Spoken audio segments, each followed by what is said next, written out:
आज मैं लगे हम लोग हमारे अंदर से वेदा आरंभ करते हैं हम इस्लाम बालों अभी ये नहीं पहले तो उसे तुले नाटक कराती समुचित संकेत वाक्य तुले तो मान नाटक करे अच्छी बुद्धि गणन तो नाम तुमने कराने के लिए वाक्य तो नाकाश हैं चतुर्थ को हो यानी इतनी वेदे आरंभ करो हरे माँ बहन में दिखे लगे थे हरे अच्छी बुद्धि वेदे इस्लाम मत बाले में इस्लाम इतने गणन तो नाम तीनों एक गणन तो नहीं बरकर ले हरे माहिती में आप पहला माइंड के वेल्टी को संपूर्ण कर लेते हैं वेदी के लिए हरे पहलवाई हत्रा अभ्यास है नमाई कराने के लिए पहलवाई दशमा हत्रा अभ्यास है पहलवाई दशमा हत्रा अभ्यास है हरी वेदी पटांगे उन्हें भी नाम हरी ने इधर हिडू ने भी काटे माहिती ना बालाने थी मोनाले करे किया ये साउंड दाव से किया किया हरी एडी को संपूर्ण कर लेती किया हिडू ना चनाली अधु संबंध वेला ऐती किया माहिती ना संडली मडमाते के इधर साउंड है टीना तो वो इधर हरी हरी पलेनी कैटलुग कार्यालय का सेवकन दिदास पहले वर्ष यदि रबागर निवाडु पिलिबंदु तोरतोरु दीलती है ना मैं दीलती है निवाडु गाने पिलिबंदु दिन करना इटा दाल सेवक प्रमाणे है ना ये तो तोरतोरु वाले समुचित संकेत भागु है ना पांति प्रांत है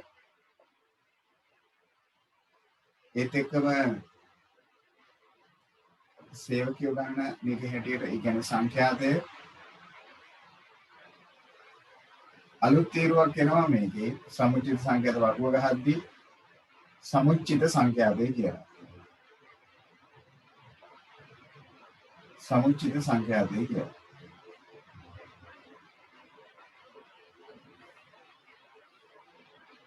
हरी पांति प्रांत रे यानी हतरें हतरटे बिंदे मारम बेलाती है ना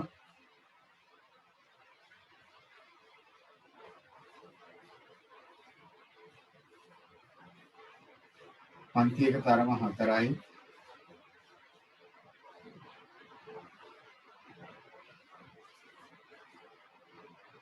संख्यात तीरव तीनवा दहाय दहा अट्ठ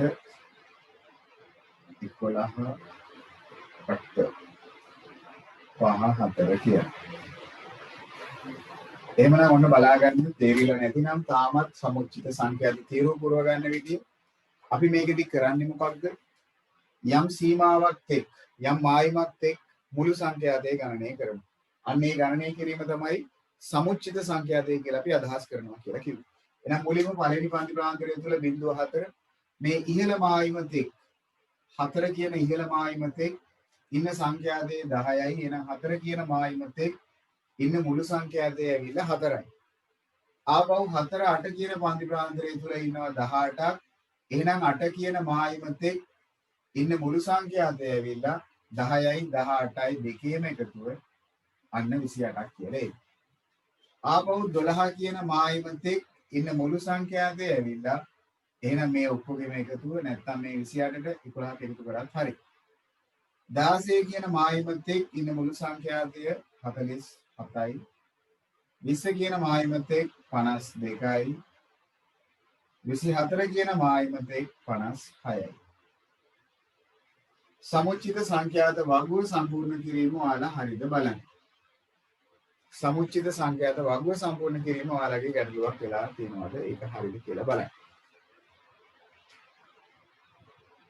हरिद एक पिरवी में तामत गडलु तीन वाला निसल एक हरिगास गान महितना देंग एक नंग अर्बुदन एतवेदी केला हरिद हरिद इतनी बात से रोमांक देख उन्हें किया ना वागु ऐसुरे वाक्रे अंदीने किया ना वाक्रे निर्माण कराती वाई अक्षय तुलट समुचित संख्यात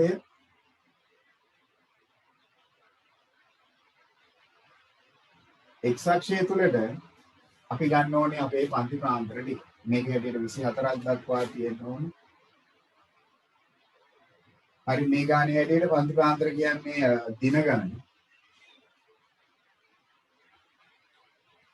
दिनगण එතකොට මේක යන්නේ බින්දුවෙන්ම පටන් අරන් හින්දා බින්දුවෙන්ම ගන්න පුළුවන් අකුළු වලින් වීමක් කරන්න අවශ්‍ය නැත. එහෙනම් 4 8 12 16 20 24 මේකේ සමුචිත සංඛ්‍යාත තීරුව දිගේ 56ක් තියෙනවනේ උපරිමාටි. එහෙනම් මේ පැත්තෙන් 56ක් දක්වා යන්න ඕනේ.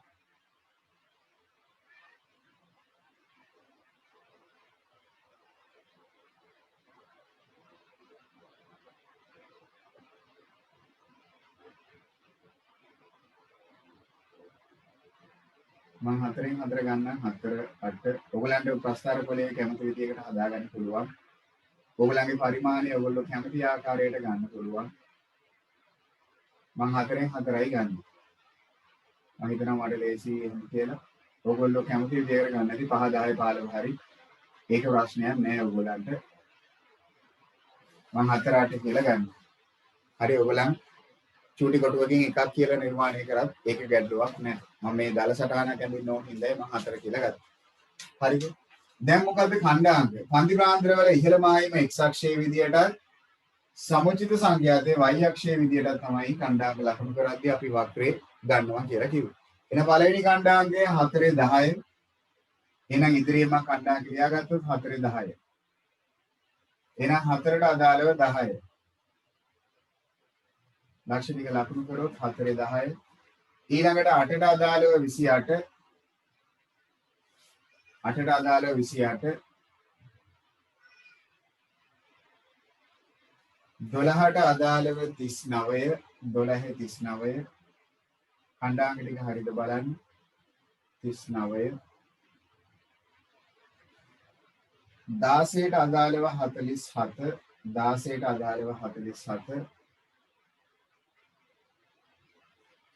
20ට අදාළව 52. 20ට අදාළව 52. 24ට අදාළව 56. 24ට අදාළව 56. එහෙමනම් ඔය කියන ලක්ෂ ටික දැන් යා කරන්න. ආරම්භක ලක්ෂයේ බිඳුවෙන්ම පටන් ගන්න තියෙන හින්දා බිඳුවේ ඉඳලම යා කරන්න ආරම්භ කරන්න පුළුවන්.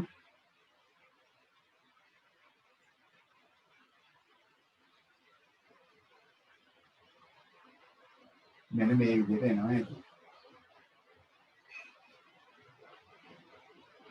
මම දල සටහනක් අදින්නම්. මෙන්න මේ ආකාරයේ වක්‍රයක් එනවා ඇති. අඩුල තියලා එහෙම අදින්න එපා. වක්‍රයක් තමයි මේ ගන්න ඕනේ. හරිද? දල සටහනක් ඔන්න මම පෙන්නුවේ. ඕගොල්ලෝ ඛණ්ඩාංක ටික ලකුණු කරද්දී දැන් ඕගොල්ලෝ මේක නම් ගැටලුවක් නෑ 56 වෙනකන් ඕගොල්ලෝ එක ගානෙම අරන් ඇති. මෙන්න මේක ඕගොල්ලෝ කොයි ආකාරයෙන් ගත්තද දන්නේ නැහැ. ඕගොල්ලන් ඇන්දේ කොටු 10කින් 4ක් කියලා නම් හරිද? එහෙම ගන්න පුළුවන් කිසි අවුලක් නැහැ. එහෙනම් පොඩ්ඩක් හිතන්න. කොටු 10කින් ඕගොල්ලෝ ගත්තේ 4යි කියලා නම් එක කොටුවක් කියන්නේ කීයද? ඕගොල්ලන්ගේ පරිමාණය x අක්ෂයේ දිගේ ගත්තේ x අක්ෂයේ දිගේ ඕගොල්ලෝ ගත්තේ පරිමාණය කොටු 10කින් කුඩා කොටු 10ක්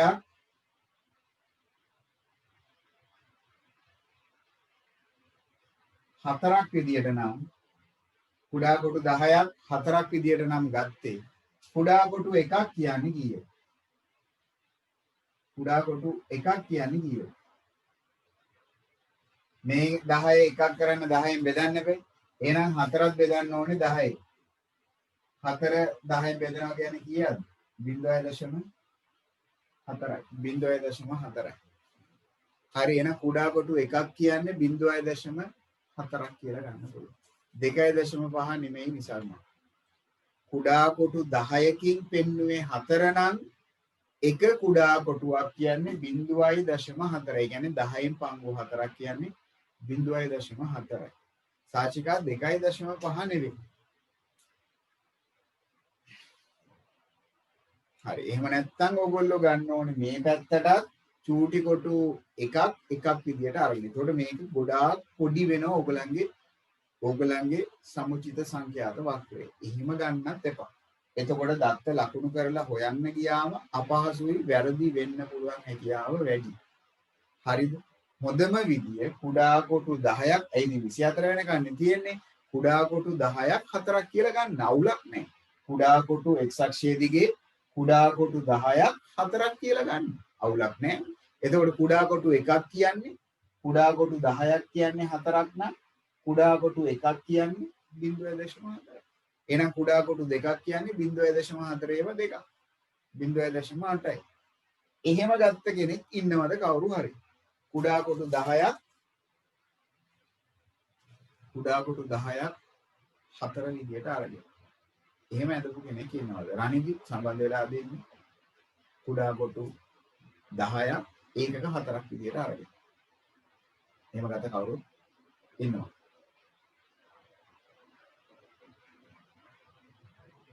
හරි y අක්ෂයේ ගැටලුවක් නැහැ. එතකොට 10ක් කියන්නේ කුඩා කොටු 10ක් නම් කුඩා කොටු එකක් කියන්නේ 1යි. හොඳේ. y අක්ෂයේ අවුලක් හිටින්නේ නැත. y අක්ෂයේ අවුලක් වෙන්නේ නැත. ඒකේ කිසිම අවුලක් නැත. මෙතන මේ පරිමාණය ඔයගොල්ලෝ හරියට තේරුම් ගන්න. ඕගොල්ලෝ ගන්නේ කුඩා කොටු 10ක් ගිහිල්ලා 4යි කියලා නම් කුඩා කොටු එකක් කියන්නේ එතකොට කොච්චරද? චූටි කොටු 10කින් ඔයගොල්ලෝ 4 මාක් කරාට කිසිම අවුලක් නැත. එතකොට කුඩා කොටු එකක් කියන්නේ 4 බෙදීම 10ක්. ඒ කියන්නේ 0.4. හරිද? මෙන්න මේක පොඩ්ඩක් දාගන්නකො. කුඩා කොටු 10ක් කියන්නේ 4 නම් කුඩා කොටු එකක් කියන්නේ 0.4ක් කියන්නේ. හරිද? මලිතී මේ විදිහට ගත්තේ. දැන් නැත්තම් එක කොටුවක් 1යි කියලා ගත්තා.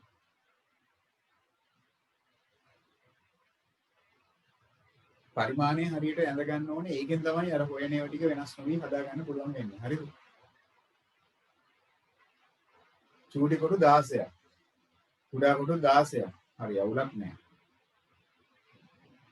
එක කොටුවක් එකක් කියලා ගත්තොත් ඒ කියන්නේ එක කුඩා කොටුවක් එකක් කියලා. ඒතර ගොඩක් පොඩි වෙනවනේ මලිතේ. එක චූටි කොටුවක් පොඩි කොටු එකක් කියලා ගත්තොත් පොඩි කොටු 4කින් ඉන්නේ ඔයගොල්ලෝ 4 මාක් කරන්නේ. ඒතර ගොඩාක් පොඩි වක්‍රයක් එන්නේ. වැරදි නැහැ. වැරදි නැහැ. නමුත් ඒ හැබැයි ගොඩාක් පොඩි වෙනවා. එහෙමනේ. ගොඩක් පොඩි වක්‍රයක් එතකොට එන්නේ ඔයගොල්ලන්.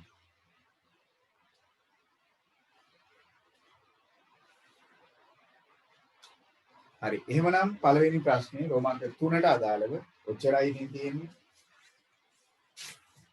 මධ්‍යස්ථාගය කියන්නේ Q1ද Q2ද Q3ද මධ්‍යස්ථාගය. එහෙනම් මේ අහන්නේ මොකක් ගැනද අපේ මධ්‍යස්ථාගය? Q1ද Q2ද Q3ද මධ්‍යස්ථාගය හොයන්නලු. එහෙනම් මේ අදහස් කරන්නේ Q2. හරි. එහෙනම් Q2 ගන්න නම් රෝමාංක 3 සිම්පල් A කොටස. එහෙනම් Q2 හොයන්නේ කොහොමද? මුළු සංඛ්‍යාතය 4ට බෙදා මම පොදු සූත්‍රයක් කියලා දුන්නා ඔයගලන්ට එදා 4ට බෙදා Q2 හොයන හින්දා දෙකින් වැඩි කරන්න කියලා. එහෙනම් මුළු සංඛ්‍යාතයේ මේකේ හැටියට සමචිත සංඛ්‍යාතයේ ඉහළම වගුවෙන් බලලා ගන්න පුළුවන් 56. හරි. හරි. ගැටලුවක් නැහැ ප්‍රශ්නේ ඒක හරි. එහෙනම් 56 4ෙන් බෙදා ඒක දෙකින් වැඩි කරන්න ඕනේ. ඒ අනුව මෙතනට 1යි මෙතනට 2යි කියලා ගත්තොත් 228යි. එහෙනම් 28 වෙන්න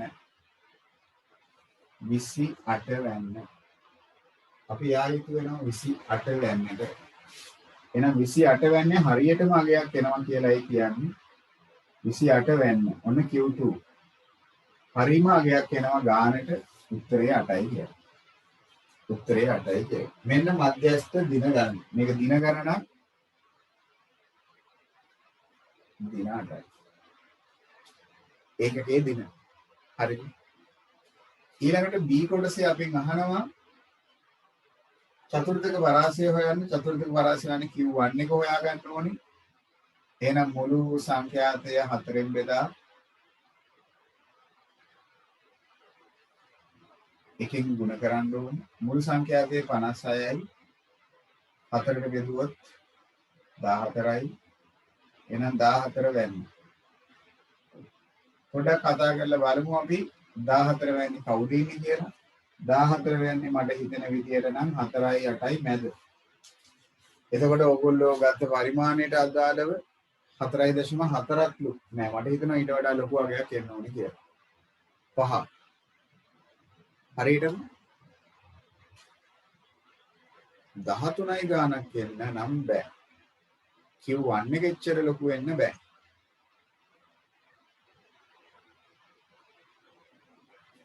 බහුතර පිළිතුර ඇවිත් තියෙනවා 5 කියන උත්තරේ. 5ට ආසන්න වෙන්න පුළුවන් සාචිකා අරක නම් වෙන්න බෑ. ඔන්න Q1 එක. එහෙනම් Q3 එක හොයනවා නම් මුළු සංඛ්‍යාතය 4ට බෙදා 3ෙන් වැඩි කරන්න ඕනේ. එහෙනම් 56 4ට බෙදුවොත් 14යි. ඒක 3ෙන් වැඩි කරොත් 42යි. එහෙනම් 42 වෙන්න තුල ඉන්නේ මම හිතන්නේ 13ක් 14ක්.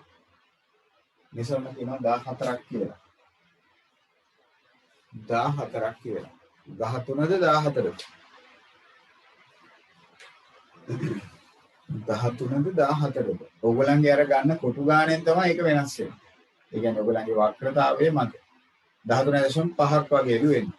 හොඳයි. බහුතර උත්තරේ 13.5. මෙන්න Q3 එක. මිසල්ව ආසන්න කොටුවට ගන්න එහෙම බෑ පොඩ්ඩක් හරියට බලන්න ඕනේ. ඒ කියන්නේ ඔයගොල්ලන් අඳින වක්‍රයේ හැඩේ ගොඩක් වැදගත් වෙනවා මේක හොයාගන්න. සම්බුල් කමක් නැහැ. එහෙමනම් අවසානයේ මේ දෙක හොයාගෙන එහෙනම් අන්තශ චතුර්ථක පරාසය කියන්නේ Q3 ගෙන් අඩු කිරීම Q1. Q3 කියන්නේ 13.5 Q1 කියන්නේ 5. ඒ අනුව චතුර්ථක පරාසය වෙලා 8.5. ඕගොල්ලෝ ගන්න Q1 සහ Q3 වල අගය මත ඒ අගයන් වෙනස් වෙන්න පුළුවන්. පොඩි වෙනසක් වෙන්න පුළුවන්. පරාසය වෙනසක් වෙන්න පුළුවන්. මොන බේසික් එක කෙරෙන්න ඕන විදියයි ඔන්න.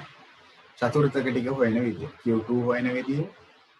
ඊට පස්සේ චතුර්ථක පරාසය හොයන්න නම් Q1 Q3 හොයලා ඒ දෙන්නගේ වෙනස ගන්න විදිය.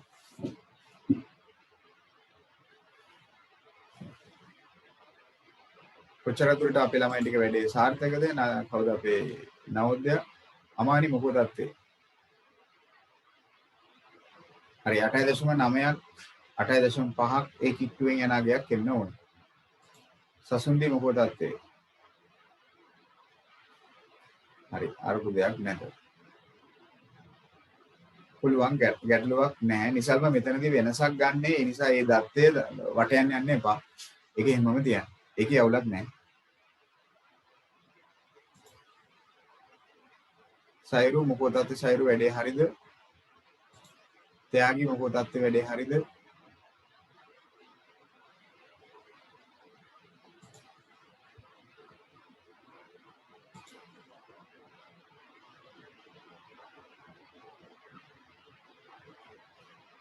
net me සමුද දවස් තුල හිටියේ නැද්ද කොහෙද? වැඩේ බලා ගන්න නැති කියලා මං හිතනවා.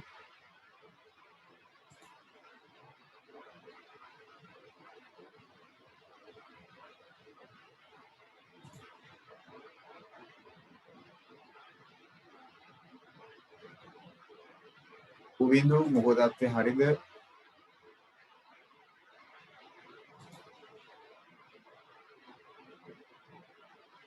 මලිති දැන් පන්ති ගොඩක් කට් කරා. මලිති පෙරේරා දැන් මේ වැඩ ටික කරගත්තොත් දන්නේ නැහැ.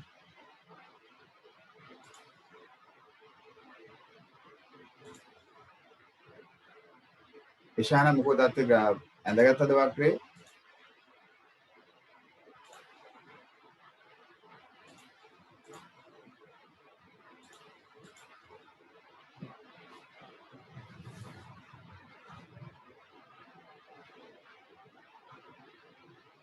හරි ඔන්න එහෙමනම් අභ්‍යාසයේ පළවෙනි ගැටලුව.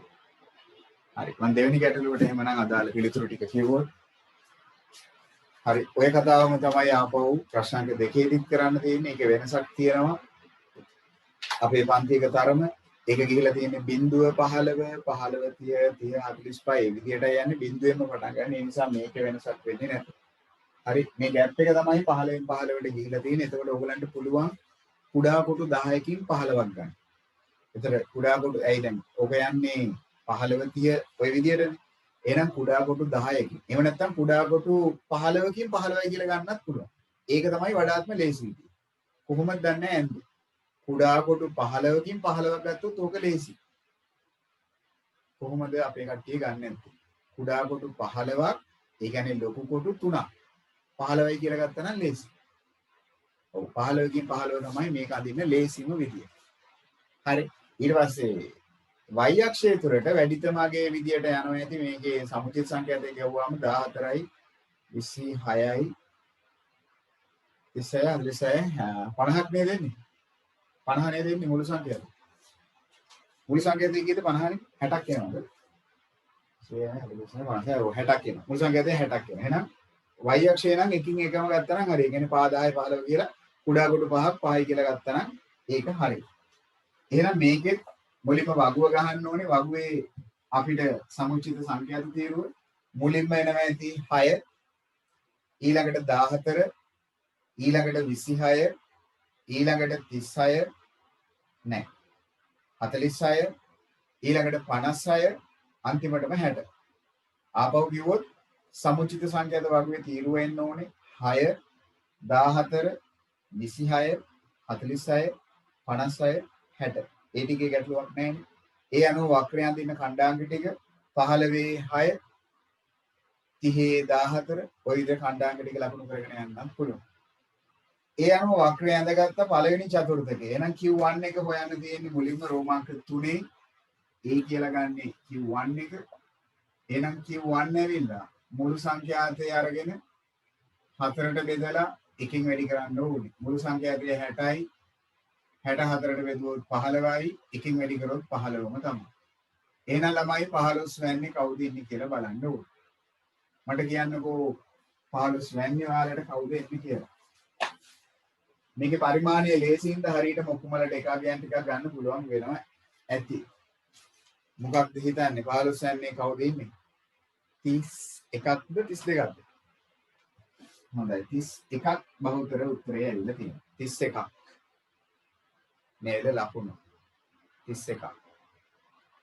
ඔව් 31 බහුතර උත්තරය ඇවිල්ලා තියෙනවා. ඊළඟට B කොටසේ අපෙන් අහන්නේ දෙවන චතුර්ථකයේ Q2. එහෙනම් කලින් වගේම මුළු සංඛ්‍යාතය අරගෙන 4ට බෙදලා දෙකකින් වැඩි කරන්න ඕනේ. ඒ කියන්නේ 64ට බෙදලා දෙකකින් වැඩි කරනවා කියන්නේ 30 වෙන්න. එහෙනම් 30 වෙන්න තුල ඉන්නේ 48ක්. ඔව් 48ක් කියන උත්තරේ බහුතරයක් අරන් තියෙනවා. මෙන්න Q2 ඒ කිව්වේ මධ්‍යස්ථය. C කියන්නේ මොකක්ද? Q3.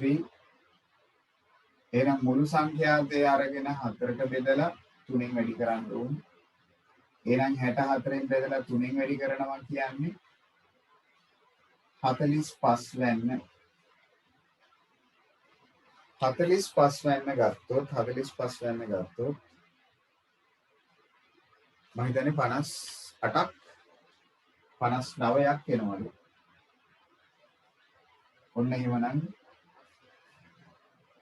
Q1 Q2 Q3 චතුර්ථක පරාසය රෝමාංක 4 එහෙමනම් Q3 අඩු කිරීම Q1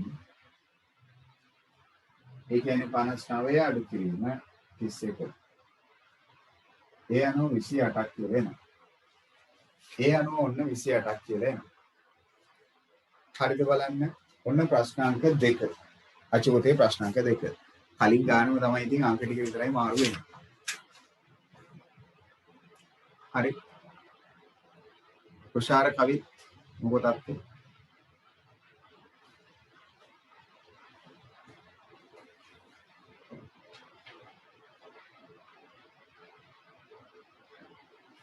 හරි. ගැටලුවක් නැහැ. ආසන්නගෙන් ඒකේ බාණ්ඩක හරි. ඒක වැරද්දක් නැහැ. ලොකු වෙනසක් වෙලා නැහැ නේ. පරාසය ලොකු වෙනසක් වෙලා නැත්නම් අවුලක් නැහැ. ඒක හරි. ලොකු වෙනසක් වෙලා නැහැ නේ. හරි.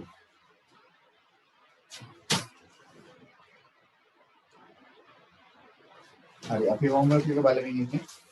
දෙවෙනි ගැටලුව. පස්වෙනි අභ්‍යාසයේ දෙවෙනි ගැටලුව තමයි.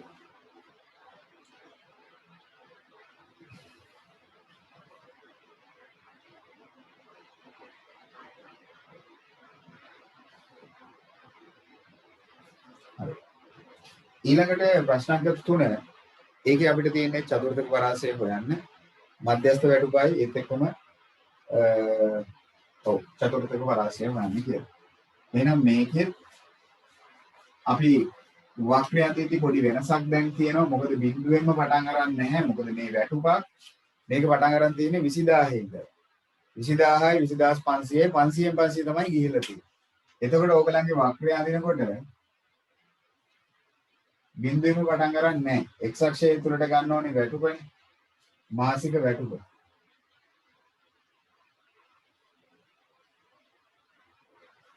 මේක සමුච්චිත සංඛ්‍යාතය.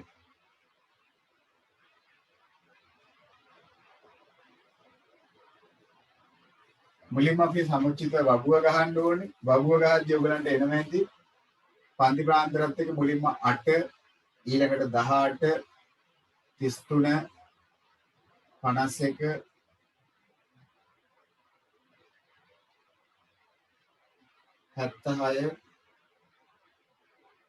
76 88 93 නෑ 88යි 97 104 බලන්න ඔයගලගේ සමුච්චිත සංඛ්‍යාත තීරුව මෙන්න මේ අගයන් ටික එනවද මම වැරදිද කියලා? ඔව් තමයි ඒක තමයි. හරි මේ තීරුව හරිද බලන්නකෝ 8 18 33 51 76 88 97 104 හරි නේද ඒක? හරි. ඒ අනුව කණ්ඩායම් ටික එනවා ඇති 20500 8 මෙන්න මේ විදියට. ආපහු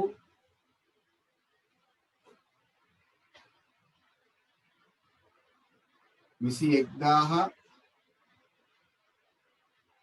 18 ඔන්න ඔය විදිහට එනවා ඉතින් කණ්ඩායමට ඊළඟට 21533 22051 ඔන්න ඔය විදිහට දැන් බලන්න x අක්ෂයේ ලකුණු කිරීම බිඳුවෙන් ආරම්භ වෙලා නැති නිසා ආරම්භ කරන්න බැරි නිසා ඉස්සරහා වුණ අකුළුවා ලිව්වා ආරම්භ කරනවා මේකේ පටන් ගන්න තියෙන්නේ 20000 ඉඳලා එහෙනම් 20000 එහෙනම් අපි කොටු කීයෙන් කීයද ගන්නෙ? අපිට 1 2 3 අපිට පුළුවන් කුඩා කොටු 10ක් ගන්න ඕනේ නා.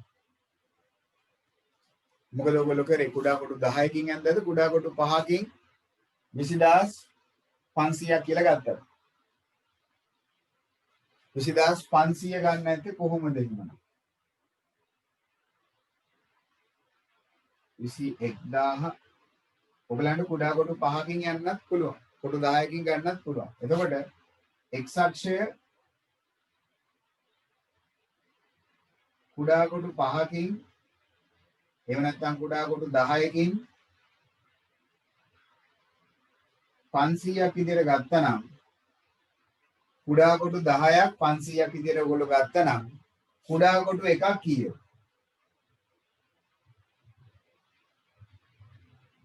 කුඩා කොටු එකක් කියන්නේ එහෙමනම් 50යි. කුඩා කොටු එකක් කියන්නේ 50යි. ඇයි? කොටු 10ක් 500 නම් කොටු එකක් කියන්නේ 50යි. හරිද? නිසල්ම ඒ අරන් තියෙන්නේ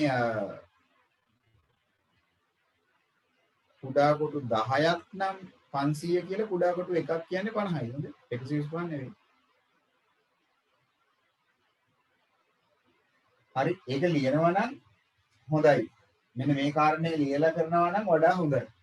පරිමාණය ලියලා කරනවා නම් වඩා හොඳයි. මෙතන දැන් සමුචය සංඛ්‍යාත 104ක් ඕන. හරිද? 104ක් ඕන. එහෙනම් ඒක නම් අපිට කෙලින්ම ගන්න පුළුවන්. කුඩා කොටුවක් 5යි කියලා අරගෙන ගත්තා නම් හොඳයි. එතකොට y අක්ෂය ගොඩක් ලොකු වෙනවා. 5 10 15 කියලා ඒ විදිහට යනවා නම් ඒක හොඳයි. 104ට වෙනකන් ඒ විදිහට. ඒක ගන්න එක ලේසි. 5 10 15 කියලා ගන්නවා නම් හොඳයි. එතන චූටි කොටු එකක් කියන්නේ එකක් කියලාම ගන්න පුළුවන්. කිසි අවුලක් නැහැ. හරියට මාක් කරගන්න පුළුවන්. ඒතර ආරම්භක ලක්ෂ්‍ය පටන් ගන්නෙ 20000 ඉඳලා මොකද ආරම්භක තොරතුරු වෙන්නේ 20000 ඉඳලා මෙන්න මේ වගේ එකක් එනවා ඇති 20000න් පටන් ගන්න. හොඳේ බිඳුවෙන් නෙමෙයි 20000න් පටන් ගන්න. මධ්‍යස්ථයේ එහෙම නැත්නම් Q2 හොයන්න නම් මුළු සංඛ්‍යාතය 4ට බෙදලා දෙකකින් ගුණ කරන්න ඕනේ. ඉතින් මුළු සංඛ්‍යාතය 104යි දෙකට මේක කරුණොත් 2යි ඒ කියන්නේ 52. ළමයි 52 වෙනි කවුද ඉන්නේ? 52 වෙනි ඔයගලගේ අදහස. ඔයගොල්ලෝ බලන්න ඕනේ දැන්. කුඩා කොටු කීයක් යනවද? කුඩා කොටු එකක් කියන්නේ 50ක්. කොටු 10න් 10 ගියා නම් ඕගොල්ලෝ. හොඳයි. බහුතර පිළිතුර රුපියල් මොකද ඒකකයක් තියෙනවා 22100යි. 22100යි. 22100ක් එනවා. 22000ක්. ඔව් 52 වෙනිනේ. 22000ට වඩා වැඩි. 22500ට වඩා අඩුයි. 22100 තමයි වඩාත්ම හරි. 1110ක් වෙන්න නම් බෑ. 1110ක් නම් කොහෙත්ම වෙන්න බෑ. මොකද මේක පටන් ගන්නෙම 20000න් සසුන්දී 1100ක් වෙන්න නම් බෑ.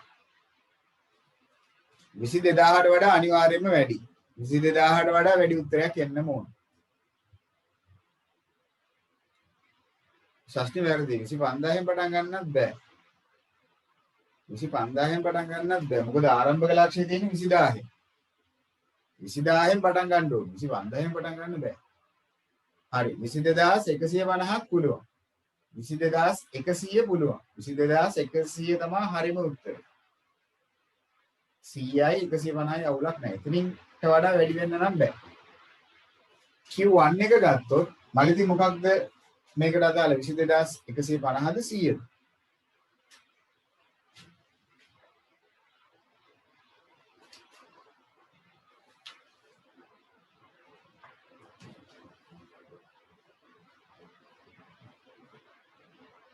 එකසිය තමයි එන්නේ. හරි. Q1 එක ගත්තොත් මුළු සංඛ්‍යාතය 4ට බෙදුවා එකෙන් වැඩි කරා.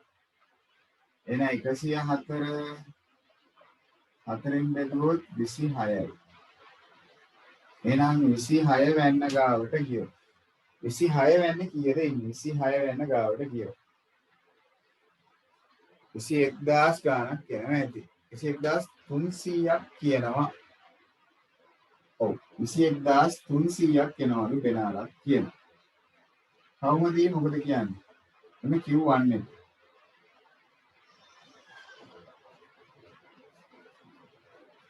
Q3 එක ගත්තොත් 104 4න් බෙදලා 3න් වැඩි කරන්න ඕනේ. ඒ කියන්නේ 78 වෙන්න. ඒක කීයක්ද? 22600ක්.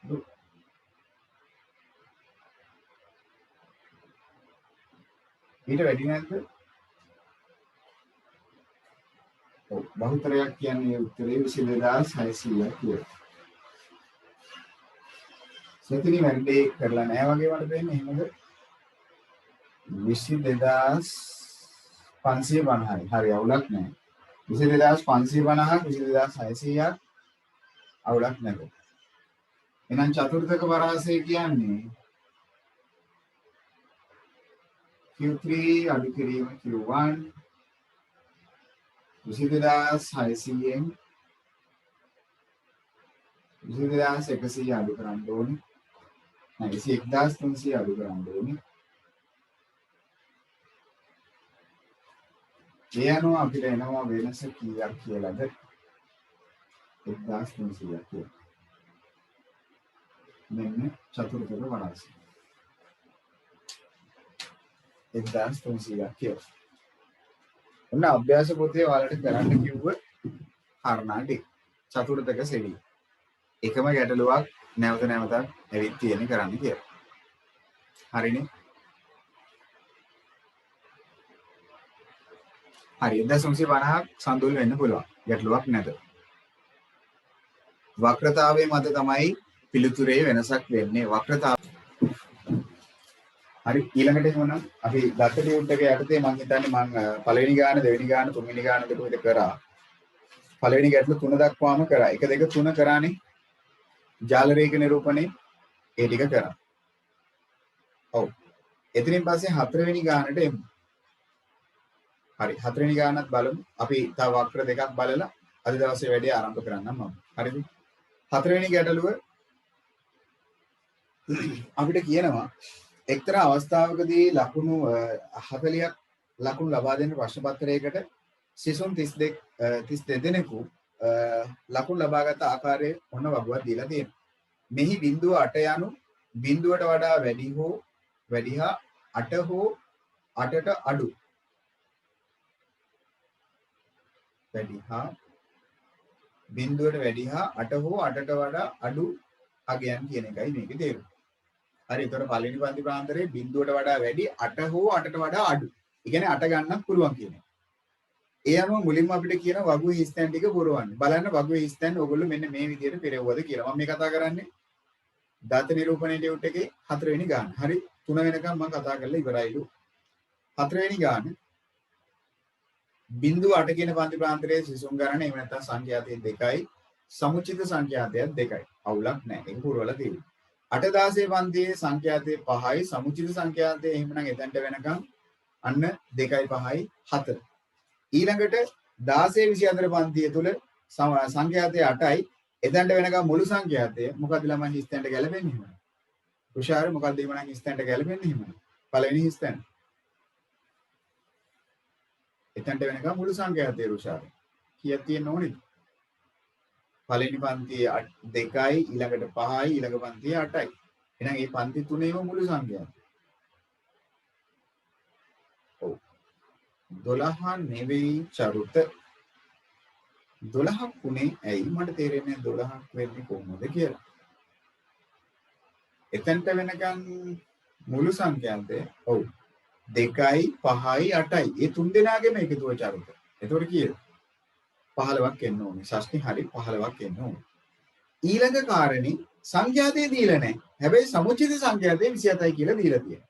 එහෙනම් මොකක්ද අපේ 24 32 පන්තියේ හිස්තැනට අදාළව එන්න ඕනේ. අන්න ඒකනම් අන්න 12ක් එන්න ඕනේ. එතනට සංඛ්‍යාතය 12යි. එතනින් හරි. එහෙනම් එතනට වෙනකම් මුළු සංඛ්‍යාතය නැත්තම් සමුචිත සංඛ්‍යාතය වෙන්නේ කීයද? අන්න 27. ඊළඟ පන්ති ප්‍රාන්තරය තුල 5 දෙනයි. එහෙනම් එතනට වෙනකම් මුළු සංඛ්‍යාතය ඇවිල්ලා 32. එහෙනම් වගුවේ හිස්තැන් දෙක ඔන්න හරි. සමහිත සංඛ්‍යාත වක්‍රයේ අනුව සිසුන්ගේ මධ්‍යන ලකුණ. ඒ කියන්නේ එතන හදාගන්න රෝමාංක 3 ප්‍රශ්නේ පොඩි අවුලක් තියෙනවා. මධ්‍යන ලකුණ නෙමෙයි මධ්‍යස්ථ ලකුණ කියලා. මධ්‍යනේ හොයන්න බෑනේ උන්. වක්‍රයේ මධ්‍යනේ හොයන්න බෑ. එතන ප්‍රශ්නේ හදාගන්න මධ්‍යනේ නෙවෙයි මධ්‍යස්ථ ලකුණ. Q2. හරි චරුත. පැහැදිලි. එතන හදාගන්න මධ්‍යනේ නෙවෙයි මධ්‍යස්ථය කියලා. මධ්‍යනේ හොයන්න බෑ. මධ්‍යනේ හොයන්න නම් අපි අර වගුව පුරවලා එක්කෝ fx ආකාරයට එක්කෝ fb ආකාරයට කරන්න ඕනේ. වක්‍රය තුලින් මධ්‍යනයක් හොයන්න බෑ අපිට. හරිද? එහෙමනම් වක්‍රය අඳගත්තා මට කියන්නකෝ ඔයගලගේ අදහස Q1 එක හොයන්න. මුළු සංඛ්‍යාතයේ 4ට බෙදා එකකින් වැඩි කරන්න ඕනේ. එහෙනම් මුළු සංඛ්‍යාතයේ 32යි 32 4ට බෙදුවාම 8යි. 8 වැඩි කරොත් එකකින් 8 වැන්න. එහෙනම් 8 වැන්න තුල කවුද ඉන්නේ? 8 වැන්න තුල කවුද ඉන්නේ? මම හිතන්නේ 15ක් වගේ. එහෙමද? 8 වැන්නේ කවුද ඉන්නේ?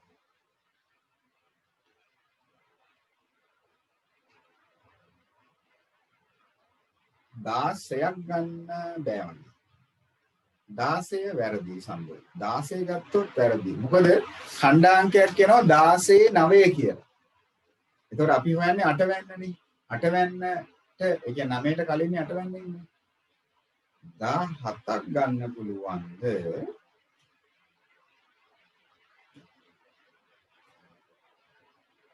මම හිතන්නේ 18ක් කියලා කියනවා. නෑ. 8 වැන්න ඕනේ. 8 වැන්න ඕනේ. ගණිතي 17ක් එන්න පුළුවන්ද? නෑ. 17ක් එන්න බැහැයි කියලායි මගේ නම් තර්කය. දිශයෙන් මට හිතෙනවා හරි කියලා. සෙකිනේ Q1 එකයි අපි මේ හොයන්නේ මුලින්. Q1 එක.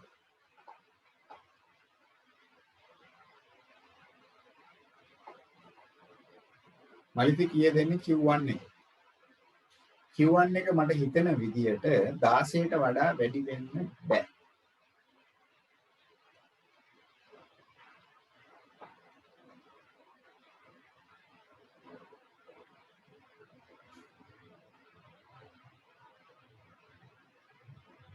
හරි.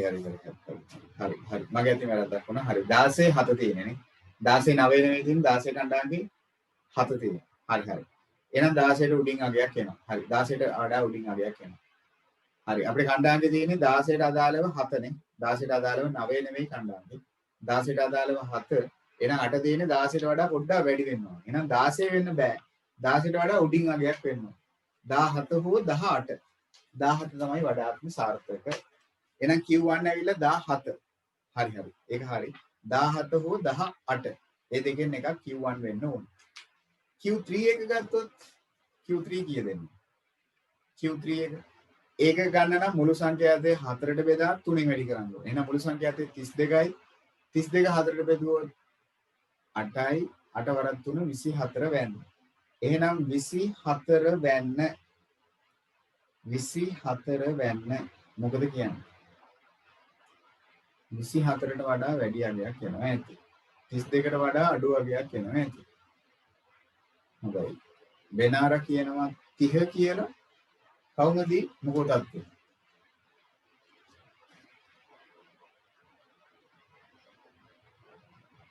24 වැන්නේ ඉන්නේ 30 කියලා කියනවා. ඔව් 30. මලිති ඔව්ද 30ද 31ද? උත්තර දෙකක් ඇවිත් තියෙනවා. 30ද 31ද? 30. හරි බහුතර පිළිතුරක් ඇවිත් තියෙනවා ඔන්න 30 කියලා. 31ක් කමක් නැහැ. බහුතර පිළිතුර 30. එහෙනම් Q3 එක ඇවිල්ලා 30යි. ඒ අනුව චතුර්ථක පරාසය කියන්නේ Q3 අඩු කිරීම Q1. ඒ කියන්නේ 30 අඩු කිරීම Q1 එක අපිට කීයද ආවේ? Q1 එක අපිට කීයද ළමයි ආවේ? Q1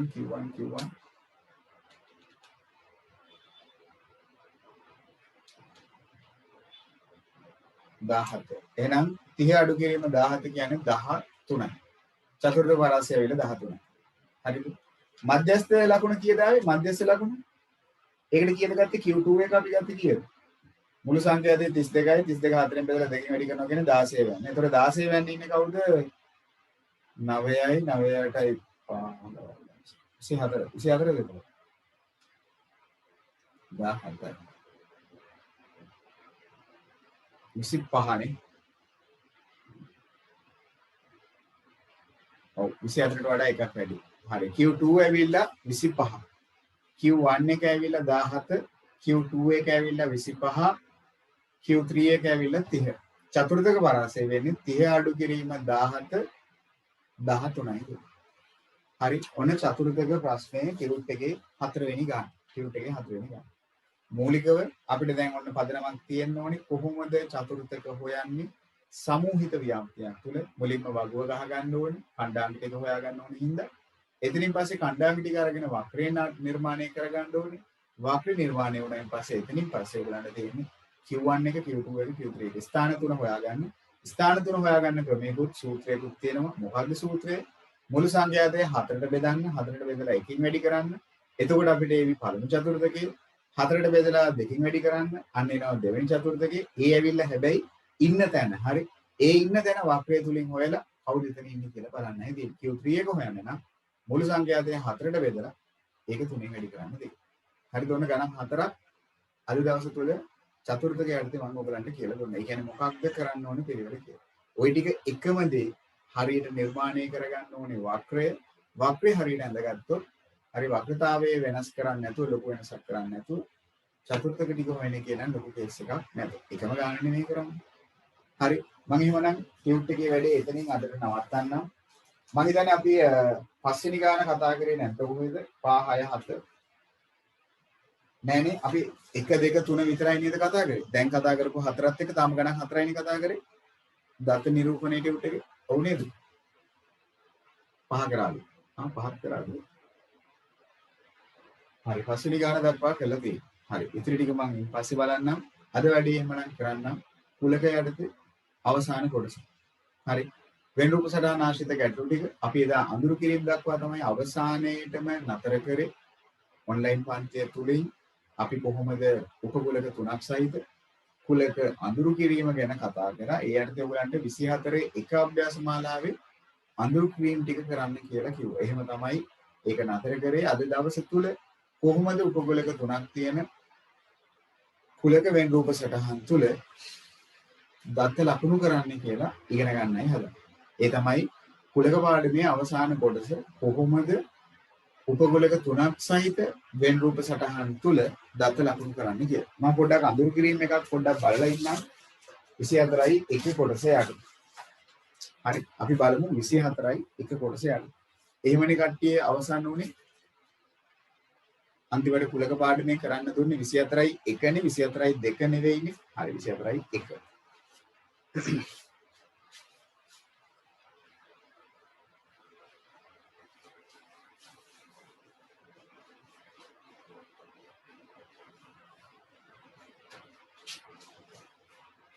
හරි පාසලක සිටින සිසුන් සමූහයකකින් එක් සිසුවා කැමති ක්‍රීඩා පිළිබඳව ලබාගත් තොරතුරු ඇසුරෙන් සකස් කරනු වෙන් රූප සටහනක් වන්න තියෙනවා.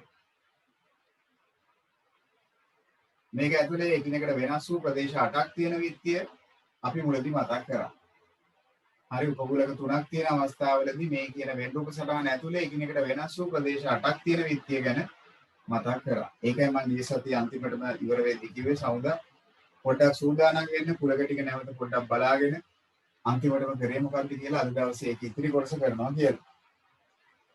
හරි C වලින් ක්‍රිකට්, F වලින් පාපන්දු, B වලින් පැසිපන්දු ක්‍රීඩාවට කැමති සිසුන් ප්‍රමාණය දක්වලා තියෙනවා.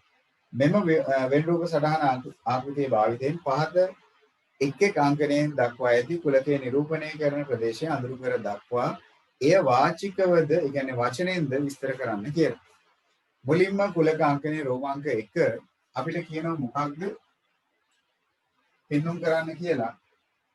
B ඡේදනය, C ඡේදනය, F. ළමයි මේක වාචිකව ප්‍රකාශ කරනවා නම් මොකද්ද මේ වාචික ප්‍රකාශ කිරීම වෙන්නේ? B, C, F කියන ක්‍රීඩා තුනටම පොදු කියන එකනේ. B ටත් පොදු, C ටත් පොදු, F ටත්. ඒ කියන්නේ B, C, F කියන. එහෙම නැත්නම් ඔය කියන විදිහට පැසිපන්දු, ක්‍රිකට් හා ඒත් එක්කම පාපන්දු. හරි. ඔබනේ ක්‍රීඩා තුන ක්‍රිකට් හා පාපන්දු හා පැසිපන්දු යන ක්‍රීඩා තුනටම කැමති සිසුන් ගණන. ඒ කියන්නේ කොතනද මේකේ නිරූපණය වෙන්න ඕනේ? කොයි කොටසද? ඔය කියන අංශ තුනටම කැමති පිරිස ඉන්නේ කොතනද? මෙන්න මේ කියන මැද කොටස තුල. බලන්න රෝමාංක 1 ඔයාලා සාර්ථකද කියලා. ඔන්න පළවෙනි එක. ක්‍රීඩා තුනටම කැමති පිරිස. ක්‍රීඩා තුනටම කැමති පිරිස. හරි නේද? ක්‍රීඩා තුනටම කැමති පිරිස. හරි නේද? ක්‍රිකට් වලටත්, පාපන්දු වලටත්, පැසිපන්දු වලටත්. ඔය කියන ක්‍රීඩා තුනටම කැමති පිරිස තමයි ඔය මැද්දේ ඉන්නේ. අරුදයක් නැහැනේ. ඔන්න පළවෙනි අඳුරු කිරීම. වාචිකව ප්‍රකාශ කිරීම ක්‍රිකට්, පාපන්දු හා පැසිපන්දු යන ක්‍රීඩා තුනටම කැමති ළමයි. හරිද? රෝමාංක 2 ඔන්න පළවෙනි එක. හරි. රෝමාංක 2 අඳුරු කිරීම පෙන්වුවොත් බලමු රෝමාංක 2 මොකක්ද අඳුරු කිරීම කියන්නේ කියලා.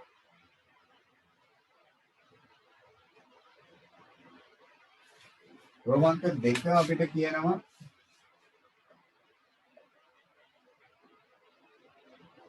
C ඡේදනය F ඡේදනය B dash. මොකද්ද මේකේ අදහස? මේක වාචික විස්තරය ගත්තොත් අඳුරු කරගන්න ලේසියි හරියට. මොකද්ද මේකෙන් අදහස් කරන්නේ කියලා. C ඡේදනය F C ටයි F ටයි පොදු. නමුත් B ට අදාළ නැති. C ටයි F ටයි පොදු වෙන නමුත් B ට අදාළ නොවන. දැන් C ටයි B F ටයි පොදුයි කියන එකේ අදහස මොකද්ද? C කියන්නේ ක්‍රිකට්, F කියන්නේ පාපන්දු. එහෙනම් ක්‍රිකට් හා පාපන්දු වලට කැමති ඡේදනය නිසා හා එන්න ඕනේ. ක්‍රිකට් හා පාපන්දු වලට කැමති වෙන නමුත් පැසිපන්දු වලට අකමැති පිරිස. ක්‍රිකට් හා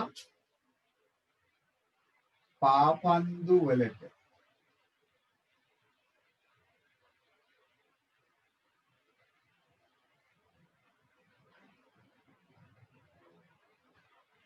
කැමති නමුත් පැසිපන්දු වලට අකමැති ළමුන්.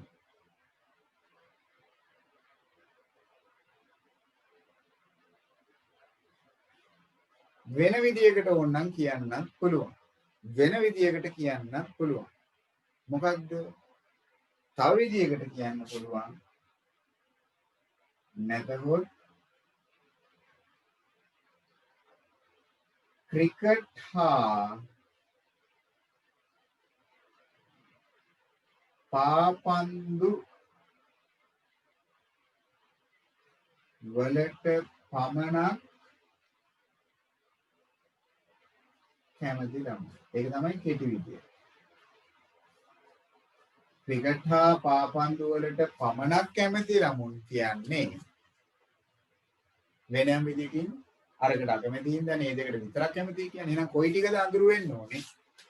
C හා F වලට විතරයි. ඒ කියන්නේ මෙන්න මේ කොටස විතරයි.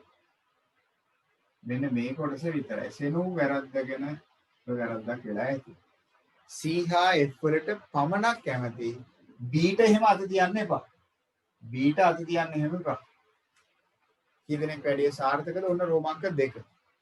ඔන්න රෝමාංක 2. C හා F වලට විතරක් කැමති කට්ටිය. C හා F වලට විතරයි කැමති. B ට අත තියන්න බෑ. ඒක නිසා තමයි B ඩෑෂ් කිව්වේ. සචිනි හරි. හොඳයි. හරි. රෝමාංක 3 අර්ථ දැක්වීම. මෙන්න මේ විදිහේ දෙයක් කියන්නේ. B හොඳට බලාගන්න කුලකයේ කොටස් දෙකකට කඩා ගන්න. මේ කැලල එක පැත්තක්, F එක එක පැත්තක්. හරිද? B මේලය කියන්නේ යුනියන් මේ U අකුරනේ තියෙන්නේ. B මේලය C ගේ සම්පූර්ණ එකේ ඩෑෂ් එක. ඒ කියන්නේ B මේලය C, B ගේ C ගේ සියල්ල. B ගේ C ගේ සියල්ල. B ගේ C ගේ සියල්ල. ඒ කියන්නේ මේ රවුමයි සියල්ල. ඒක ඩෑෂ් එක ආපු ගමන් තේරුම මොකද්ද? ඒ රවුම හැර නමුත් F ට අයිති. F ට අයිති නම් වෙනම විදියකින් කිව්වොත් මෙන්න මේ ටික ගැන නේද මේ කියන්නේ. වෙනම විදියකින් කිව්වොත් මොකක් ගැනද මේ කියන්නේ? F ට පමණක් කැමති. F ට පමණක් කැමති. එහෙනම් F කියන්නේ පාපන්දු. එහෙනම් මේ අදහස වාචික විස්තරේ පාපන්දු වලට පමණක් කැමති. පාපන්දු වලට පමණක් කැමති. මේල නිරූපණය වෙලා තියෙන්නේ පාපන්දු වලට පමණක් කැමති පිරිස. පාපන්දු වලට පමණක් කැමති පිරිස.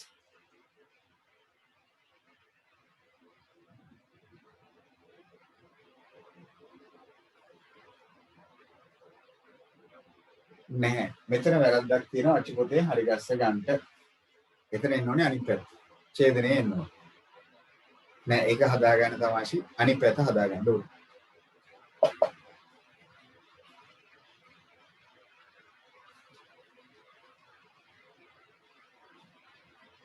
එතන මාරු කරලා හදාගන්න.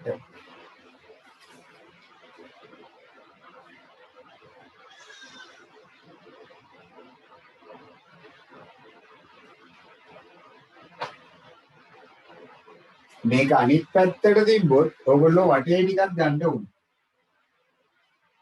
හරි රංගේ එහෙමනම් වටේ ටිකක් ගන්න ඕනේ. එතකොට ඒකේ අර්ථ දැක්වීම වෙන්නේ B මේලේසියට අයිති නෑනේ. B මේලේසිය කියන්නේ මොකද්ද? මොනවාද? පැසිපන්දු සහ ක්‍රිකට්. එහෙනම් එතන ඔයගොල්ලෝ එහෙම කරපු කට්ටිය මේ දෙපළ විතරක් ඒගොල්ලෝ ලියනවා නම් ලියන්න ඕනේ පැසිපන්දු හා ක්‍රිකට් වලට අකමැති පිරිස. පැසිපන්දු හෝ ක්‍රිකට් වලට අකමැති පිරිස. තමාෂි එහෙම ලියවනම් ඕගොල්ලෝ ලියන්න ඕනේ උත්තරේ එහෙම. ඕගොල්ලන් මේලේ තිබා රණිදි එහෙමනම් ඕගොල්ලන්ගේ උත්තරේ ලියවෙන්න ඕනේ ඒ විදියට. හරි. හරි. රෝමාංක 4 අර්ථ දැක්වීම ගත්තොත් රෝමාංක 4ට අදාළ අර්ථ දැක්වීම අපිට කියන මෙන්න මෙහෙම එකක් B මේලය C මේලය F ගේ සම්පූර්ණ එකේ ඩෑෂ්. මොකක්ද ළමයි? ඕකේ අදහස. වාචික විස්තරය අපි ගමුද බලන්න. මොකද වාචික විස්තරේ වෙන්නේ කියලා. මොකද්ද වාචික විස්තරය වෙන්නේ?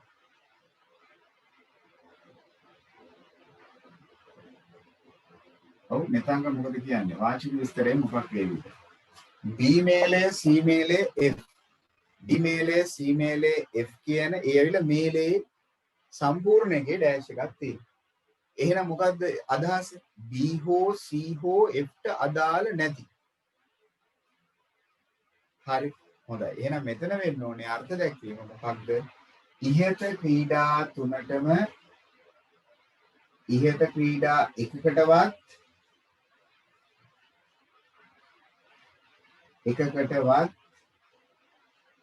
කැමති නැති.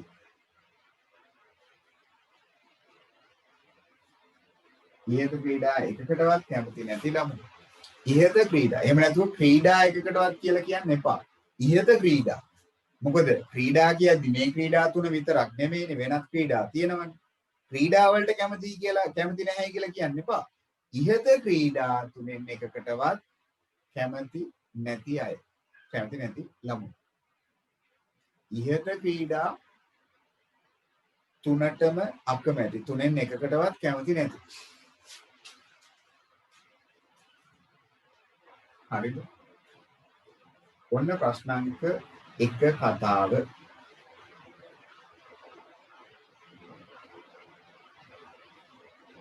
හරිද? ප්‍රශ්නාංක 1 කතාව.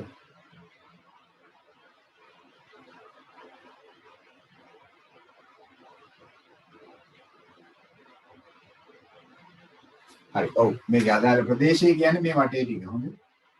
මේක අඳුරු කරන්න ඕන ප්‍රදේශය කියන්නේ වටේ කොටස.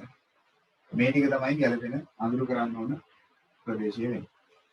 මේකට අදාළව.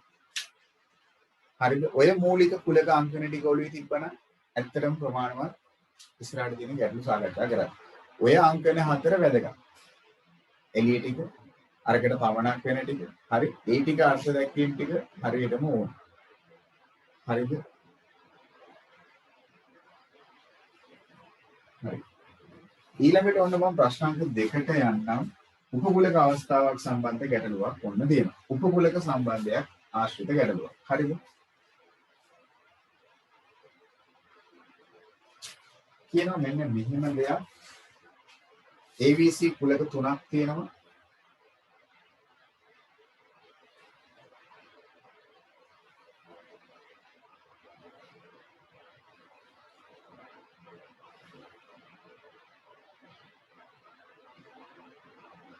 පිටතින් තියෙන විශාලතම එක්කෙනා A, දෙවෙනියට ඉන්න එක්කෙනා B, ඇතුලෙන් ඉන්න කෙනා C. සර්වත්‍ර කුලකයේ විද්‍යා සුජුකෝණාශ්‍රය තුලින් අදහස් කරනවා. රෝමාංක 1 අඳුරු කිරීමක් පෙන්වන්නයි තියෙන්නේ. A ඡේදනයේ B ඡේදනයේ C. හරි. A tie B tie C ටයි තුන් දෙනාටම අඳුරු කර පෙන්වන්නලු පොදු ප්‍රදේශය. එහෙනම් කොයි ටිකද අඳුරු කරන්න ඕනේ? A ටත් තියෙන්න ඕනේ, B ටත් අයිති වෙන්න ඕනේ, C ටත් අයිති වෙන්න ඕනේ. එහෙනම් මොකක්ද අඳුරු වෙන්න ඕනේ ළමයි? මෙන්න මේ කොටස නේද? බලන්න හරිද කියන්නේ? වෙන යම් විදියකින් කිව්වොත් C ට අයිති ප්‍රදේශය. C ට අයිති ප්‍රදේශය. හැබැයි C ට අයිති ප්‍රදේශය කිව්වට මට කවදාවත් කියන්න බෑ C ට පමණක් අයිති ප්‍රදේශය කියලා. හොඳේ. ඒක වැරදි. මොකද මේ ප්‍රදේශෙ B ටත් අයිති, A ටත් අයිති. C ට පමණක් අයිති කියන්න බෑ ඒක. හරිද? ඉතින් හරිද රෝමාංක 1 අඳුරු කිරීම ලොකු දෙයක් නෑනේ. ඔව් අනිවාර්යෙන් අයිති. ඒ ඉතින් මෙයා ඇවිල්ලා C ඉන්නේ B ගේ බඩ ඇතුලේ. ඒ වගේම C ඉන්නේ A ගේ බඩ ඇතුලේ. ඒතකොට A ටයි C ටයි දෙන්නටම අයිති. හරිද?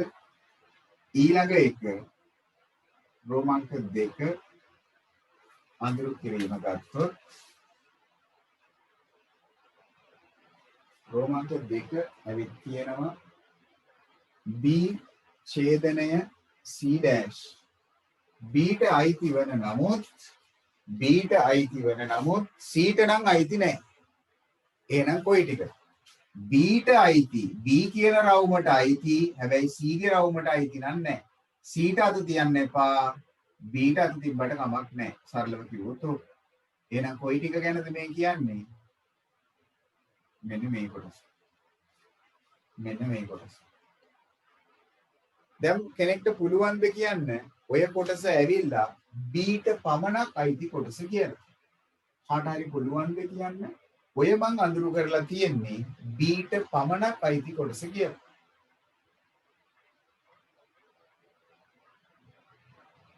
එහෙම කියන්න සනුද බෑ නේද? හොඳයි. කට්ටියට තේරුණා එහෙම කියන්න බෑ කියලා. එහෙමනම් කවුරු හරි දක්ෂයෙක් කියමුකෝ බලන්න. මං ඇත්තටම ඔය අඳුරු කරලා තියෙන්නේ වාචිකව විස්තර කරනවා නම් මොකක්ද කියලා. දැන් ඕක B ට පමණක් අයිති කියන්න බෑ. පුළුවන් නම් ඕගොල්ලෝ කියන්නකෝ බලන්න මොකද්ද මං ඇත්තටම මේ අඳුරු කරලා තියෙන්නේ කියලා. නිවින්දි ළඟටම ආවා. දිරිදි ළඟටම ආවා. සාචිකා ළඟටම ආවා. මෙවනුත් ළඟටම ආවා. මෙවන් එක වැරදි මේ කවුද? මෙවන් එක වැරදි. නෑ සනද එකක් නෙවෙයි. නිවින්දි නැක. මම දැක්ක දිශේන වැඩේ හරියට කිව්වා. නැහැ. වෙනාර එතනත් පොඩි අවුලක් තියෙනවා. රෝෂිනී නැත.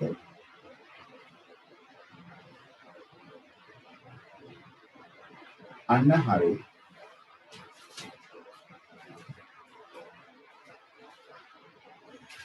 මලිතේ නෑ නේද? එහෙම කිව්වොත් මලිතේ මේ මැද කොටසක් වෙනවනේ. එතන පොඩි අවුලක් තියෙනවානේ.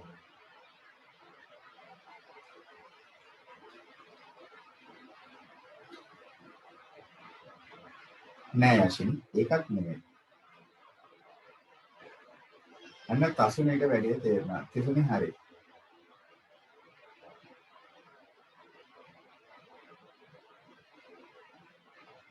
හරි ගොඩක් කට්ටිය try කරලා වැඩි. දිශේ මුලින්ම කිව්ව හරි උත්තරේ මම හිතන්නේ. නෑ.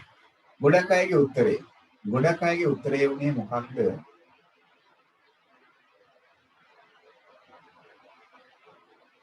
නෑ. මලිතේ B ට පමණක් අයිති කොටස කියලා කොටසක් මේක ඇතුලේ කොහේවත් නැත. B ට පමණක් අයිති කොටසක් මේකේ කොහේවත් නැත. එහෙම කිව්වොත් වැරදි. කෙලිම වැරදි. ඇයි මම එහෙම කියන්නේ? හරි. දැන් මොකද උත්තර කියන්නේ නැතුව ඉන්නකෝ. චුට්ටක් අහගන්නකෝ මම කියන කතාව. දැන් මම ගොඩක් කට්ටිය කියව උත්තර ඔක්කොම පැහැදිලි කරන්නම්. ඇයි ඒව වැරදි කියලා. හරි. දැන් අහගෙන ඉන්නකෝ. දැන් මොකද එවන්න එපා. හරි දැන් අහගෙන ඉන්නකෝ. මොකක්ද දන්නවද ප්‍රශ්නේ? එක උත්තරයක් ඔයගොල්ලෝ අරගෙන තිබ්බා A ඡේදනයේ B කියලා. ඒ කියන්නේ ගොඩක් කට්ටිය ලියලා තිබ්බා A ගේ B ගේ පොදු කොටස කියලා. A ටයි B ටයි පොදු කොටස කියලා. A ගේ B ගේ පොදු කොටස. එහෙම බෑ. ඔයගොල්ලෝ මේ C කියන රවුම අමතක කරන්න. C කියන රවුම නැහැ කියලා හිතන්න. A ඡේදනයේ B කියන්නේ A ටයි B ටයි පොදු කොටස කියන්නේ මේ සම්පූර්ණ කෑල්ල. ඒ කියන්නේ මේ මැද කොටසක් එනවා. මේ මැද කොටසක් එනවා. ඇයි? මේ මැද කොටස B ටත් අයිති ඒකත් අයිති. එතකොට තව උත්තරයක් දුන්නා කෙනෙක් ඒට අයිති නොවන B ට පමණක් අයිති කොටස කියලා. B ට පමණක් අයිති කොටස කියලා. හරිද? දැන් අහගන්න ඇයි B ට පමණක් අයිති කොටස කියන්නේ වැරදි කියලා. මේ කොටස ඕගොල්ලෝ හිතනවද මේ කොටස ඇවිල්ලා B ට පමණයි අයිති කියලා? හොඳට බලන්න. මේ කොටස B ට විතරද අයිති? මලිති කල්පනා කරන්න මේ කොටස අයිති B ට පමණක්ද කියලා හිතන්න. එහෙම වෙන්නේ කොහොමද? මේ කොටස ඉන්නේ අනේ A කියන වෘතයේ බඩ ඇතුලේ නේද? A කියන වෘතයේ බඩ ඇතුලේ නේද? එතකොට අනිවාර්යෙන් මේ කොටස A ට අයිති නැද්ද? හිතන්න. මලිති වැරද්ද පැහැදිලිද බලන්න. රණිදි හිතුවා වැරදි නේද කියලා බලන්න. අනිවාර්යෙන්ම ඒ කොටස A ට අයිති නේද? එතකොට මේ රූප සටහනේ කොහෙවත් තැනක නෑ ළමයි B ට පමණක් අයිති කොටසක්. B ට පමණක් අයිති කොටසක් ඉන්න බෑ. ඇයි? B ට පමණක් අයිති කොටසක් ඉන්න බෑ කියන්නේ. ඉතින් මේ B කියන රවුමම ඉන්නේ ඒකේ බඩ ඇතුලේ. එතකොට කොහොමද යම් කොටසක් B ට පමණක් අයිති වෙන්නේ? නෑ ඒක අනිවාර්යෙන් A ටත් අයිති. ඒ කොටස අනිවාර්යෙන් A ටත් අයිති. හරිද? එහෙනම් මෙන්න මේකයි හරි උත්තරේ. මෙන්න මේ කොටස ඇවිල්ලා ඕගොල්ලෝ දන්නවා අනිවාර්යෙන්ම B ට නම් අයිතියක් තියෙනවා. ඒ වගේම මේ කොටස ඇවිල්ලා Aටත් අයිතියක් තියෙනව නේද? මේ අඳුරු කරලා තියෙන කොටස Aටත් අයිතියක් තියෙනවා Bටත් අයිතියක් තියෙනවා. ඉතින් කට්ටිය ගියාව ඉතින් හරිනේ එහෙනම් අපි කිව්වේ ඒකනේ Aටයි Bටයි අයිතිනේ කියලා. නැහැ. ඒ අඳුරු කරපු කොටසේ විශේෂයක් තියෙනවා. මොකක්ද? මේ අඳුරු කරපු කොටස ඔයගොල්ලෝ කියන්නකෝ C ට අයිතිද කියලා? ඒ අඳුරු කරපු කොටස C ට අයිතිද කියලා කියන්නකෝ. අයිතිද? C ටත් අයිති. මේ අඳුරු කරපු කොටස C ටත් අයිතිද කියන්නකෝ. හවුද? වෙන මොකද හිතන්න එපා. මං කියන දේ විතරක් හිතන්නකෝ. ඔය අඳුරු කරපු කොටස C ට අයිතිද? C ට අයිති නැහැනේ. අන්න දැන් තේරෙනවද? එහෙනම් දැන් පොඩ්ඩක් ගලපන්න උත්සාහ කරන්නකෝ. මේ අඳුරු කරපු කොටස B ට අයිති. අනිවාර්යෙන් එහෙමනේ. Aටත් අයිතිනේ. ඒකේ බඩ ඇතුලේනේ ඉන්නේ. එහෙනම් Aටත් අයිති. හැබැයි ළමයි මේ අඳුරු කරපු කොටස C ට නම් අයිති නැහැ. ඉතින් ගලපලා දෙන්නකෝ උත්තරයක්. මොකද්ද කතාව? ඔය අඳුරු කරලා තියෙන්නේ මොකක්ද? Aටත් අයිති, Bටත් අයිති. නමුත් C ට අයිති නැහැ. එහෙමනම් පොඩක් හිතන්නකෝ. මේ අඳුරු කරපු කොටස Aටත් අයිති, Bටත් අයිති. හැබැයි C ට අයිති නැහැ. එහෙනම් මොකද්ද මේ කතාව? A හා Bට අයිති නමුත් C ට අයිති නොවන. A හා Bට අයිති වන නමුත් C ට අයිති නොවන කොටස. තව විදියකින් කිව්වොත් A හා Bට විශේෂණයක් එනවා නේද? A හා Bට පමණක් අයිති කොටස. A හා Bට පමණක් අයිති කොටස. තේරුණාද? තේරුණාද? තමාෂි වැරදි අර්ථකථනයක්. ඒක වැරදි අර්ථකථනයක්. ඒක ගන්න බෑ. ඔයා ඒ කිව්ව දේ ගන්න බෑ. හරිද? එහෙනම් A හා Bට පමණක් අයිති කොටස. පැහැදිලිද? අර නිවිති වැඩේ පැහැදිලිද? මොකද්ද අර්බුදය කියලා ඔයගොල්ලෝ කල්පනා කරපු විදිහේ වැරද්ද? හරි. මේ අඳුරු කරලා තියෙන්නේ A හා Bට පමණක් අයිති කොටස. නැහැ. නැහැ. එහෙම කියන්න බෑ. එහෙම තමයි ගන්න බෑ.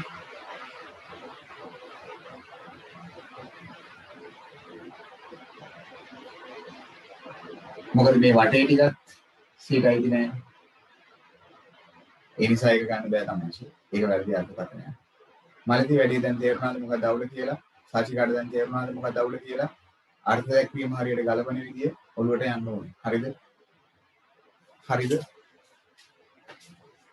හරි. තුන්වෙනි කතාවට යමු බලන්න. තුන්වෙනි කතාව.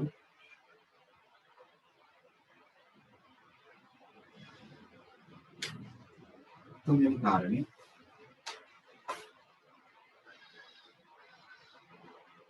ඒ ඡේදනය ඒට අයිති ඡේදනය B මේලය C ගේ අනුපූරකය. B මේලය C ගේ ඩෑෂ්. මොකද්ද මේ කතාවේ තේරුම බලමු මම. මොකද්ද මේ කතාවේ තේරුම කියලා? Aට අයිති වන නමුත්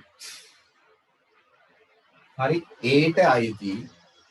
හැබැයි B මේලේ C ට අයිති නැහැ. හැබැයි B මේලේ C. B මේලේ කියන්නේ B ගේ C ගේ සියල්ලට අත තියන්න එපා. හැබැයි Aට අත තියන්න පුළුවන්. B ගේ C ගේ සියල්ල කියන්නේ මේ පොඩි රවුමයි මෙන්න මේ කැලලයි ඔක්කොම ටිකනේ. A ටිකට අත තියන්න බෑ. හැබැයි Aට අත තියන්න නම් පුළුවන්. එහෙනම් ළමයි ඇත්තටම මේ කොටස කියන්නේ මොකද්ද? වාචික අර්ථකථනය මොකද්ද? වාචිකව කිව්වොත් මොකද්ද අර්ථ දැක්වීම? ඉස්සල වගේමද දැනුත්? ඒ කොටස මොකක්ද ඇවිල්ලා? ඒ කොටස ඇවිල්ලා මොකක්ද ඇත්තටම?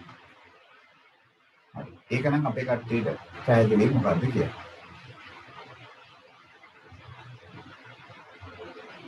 හරි. ෂනාලි ඒක නම් හරි. සමුදි ඒක නම් වැරදි. ඒ ටික ඔක්කොමලට අයිති වෙන්නේ නැහැ. ඒක වැරදි. ඔක්කොමලට අයිති වෙන්නේ කියන්නේ. හොඳයි. හරි. එහෙනම් මේ කොටස ඇවිල්ලා මොකක්ද? ඒගොල්ලෝ B ට කොහෙත්ම අදාළ නැහැ. C ට කොහෙත්ම අදාළ නැහැ. ඒ කොටස අදාළ වෙන්නේ කාට විතරක්ද? ඒට විතරයි. එහෙනම් ඒට පමණක් අයිති කොටස තමයි මේ රෝමාංක 3ෙන් නිරූපණය වෙලා තියෙන්නේ. රෝමාංක 3ෙන් නිරූපණය වෙන්නේ ඒට පමණක් අයිති කොටස. වාචික විස්තරේ ඒට පමණක් අයිති කොටස. රෝමාංක 4 අර්ථ දැක්වීම A මේලය B මේලය C ගේ ඩෑෂ් එක. මොකක් ගැනද බලමු. ඕකේ අදහස එවනම්. ළමයි උත්තර අර්ථ දැක්වීම බලමු මොකක් ගැනද කියලා. කොයි ටිකක් ගැනද ඔය කියන්නේ? ඔව් ඔය කියන්නේ කොයි ටික ගැනද? වටේ ටික ගැන. හරි. ඒ කියන්නේ A මේලේ B මේලේ C. ඒ කියන්නේ මේලේට අදාළ නැති. ඒ කියන්නේ වටේ කොටස. ඒව නැතිනම් අපිට වාචික අර්ථකථනය දක්වන්න පුළුවන් සර්වත්‍ර කුලකයට පමණක් අයිති කොටස. එහෙම නැත්නම් තව විදිහකින් කියන්න පුළුවන් මට ඒට අයිති නොවන කොටස කියලා. පිළිගන්නවද ඔයගොල්ලෝ? මම කියනවා ඒට අයිති නොවන කොටස කියලා. මං හරිද? ඒට අයිති නොවන කොටස කියලා. මම හරිද? දැන් කෙනෙක්ගේ ඔළුවට ආවා A හෝ B හෝ C ට අයිති නොවන කියලා. මං කියන මේ මුකුත් කියන්න ඕනේ නැහැ. ඒට අයිති නොවන කොටස. හරිද? හරි නේද? මොකද A කියන රවුමෙන් එළිය නේද ඔය අඳුරු කරේ? ඒතර කෙනෙක් කියාවේ ඇයි එතකොට B හිටියනේ C හිටියනේ? ඒ වුණාට ඒ දෙන්නම ඉන්නේ අරයාගේ බඩ ඇතුලේ නේද? අරයාගේ පැටව දෙන්නෙක් නේද? ඒ කියන්නේ උකුමුලක නේද? එහෙනම් A ගේ ඇතුලේනේ කොහොමද BC ඉන්නේ? එතකොට A කියන කෙනාව නිරූපණය වෙනකොට BC කොහොමද නිරූපණය වෙලා? එහෙනම් ඒට අදාළ නෝන. හරිද? අන්න ඒක තමයි මම කිව්වේ. කෙලින්ම අපිට කියන්න පුළුවන් ABC කියලා තුන් දෙනෙක් කියන්න අවශ්‍ය නැහැ. ඒට අයිති නෝන කියලා. ඒ මොකද BC කොහොමද ඉන්නේ ඒකේ බඩ ඇතුලේ ඉන්නේ. එතකොට ඒව නිරූපණය වෙනවා කියන්නේ ඒ ඇතුලේ කොහොමද BC නිරූපණය වෙනවා. හරිද? හරි වුණ දෙවෙනි ප්‍රශ්නේ. මලදී මොකද ගැටලුව? ප්‍රශ්නයක් තියෙයිද? රන්දි මොකද්ද ප්‍රශ්නේ තියෙන? හරිද? පැහැදිලි වුණාද? තිසුනි වැඩේ පැහැදිලිද?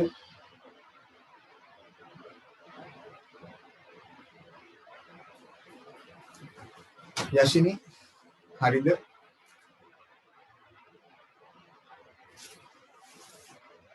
හරි. යන්න තුන්වෙනි ප්‍රශ්නෙට එන්නම්. ප්‍රශ්න අංක 3 ඒකේ ඔන්න අවයව ගාන හොයන්නලු එන් හොයන්න තියෙන්නේ.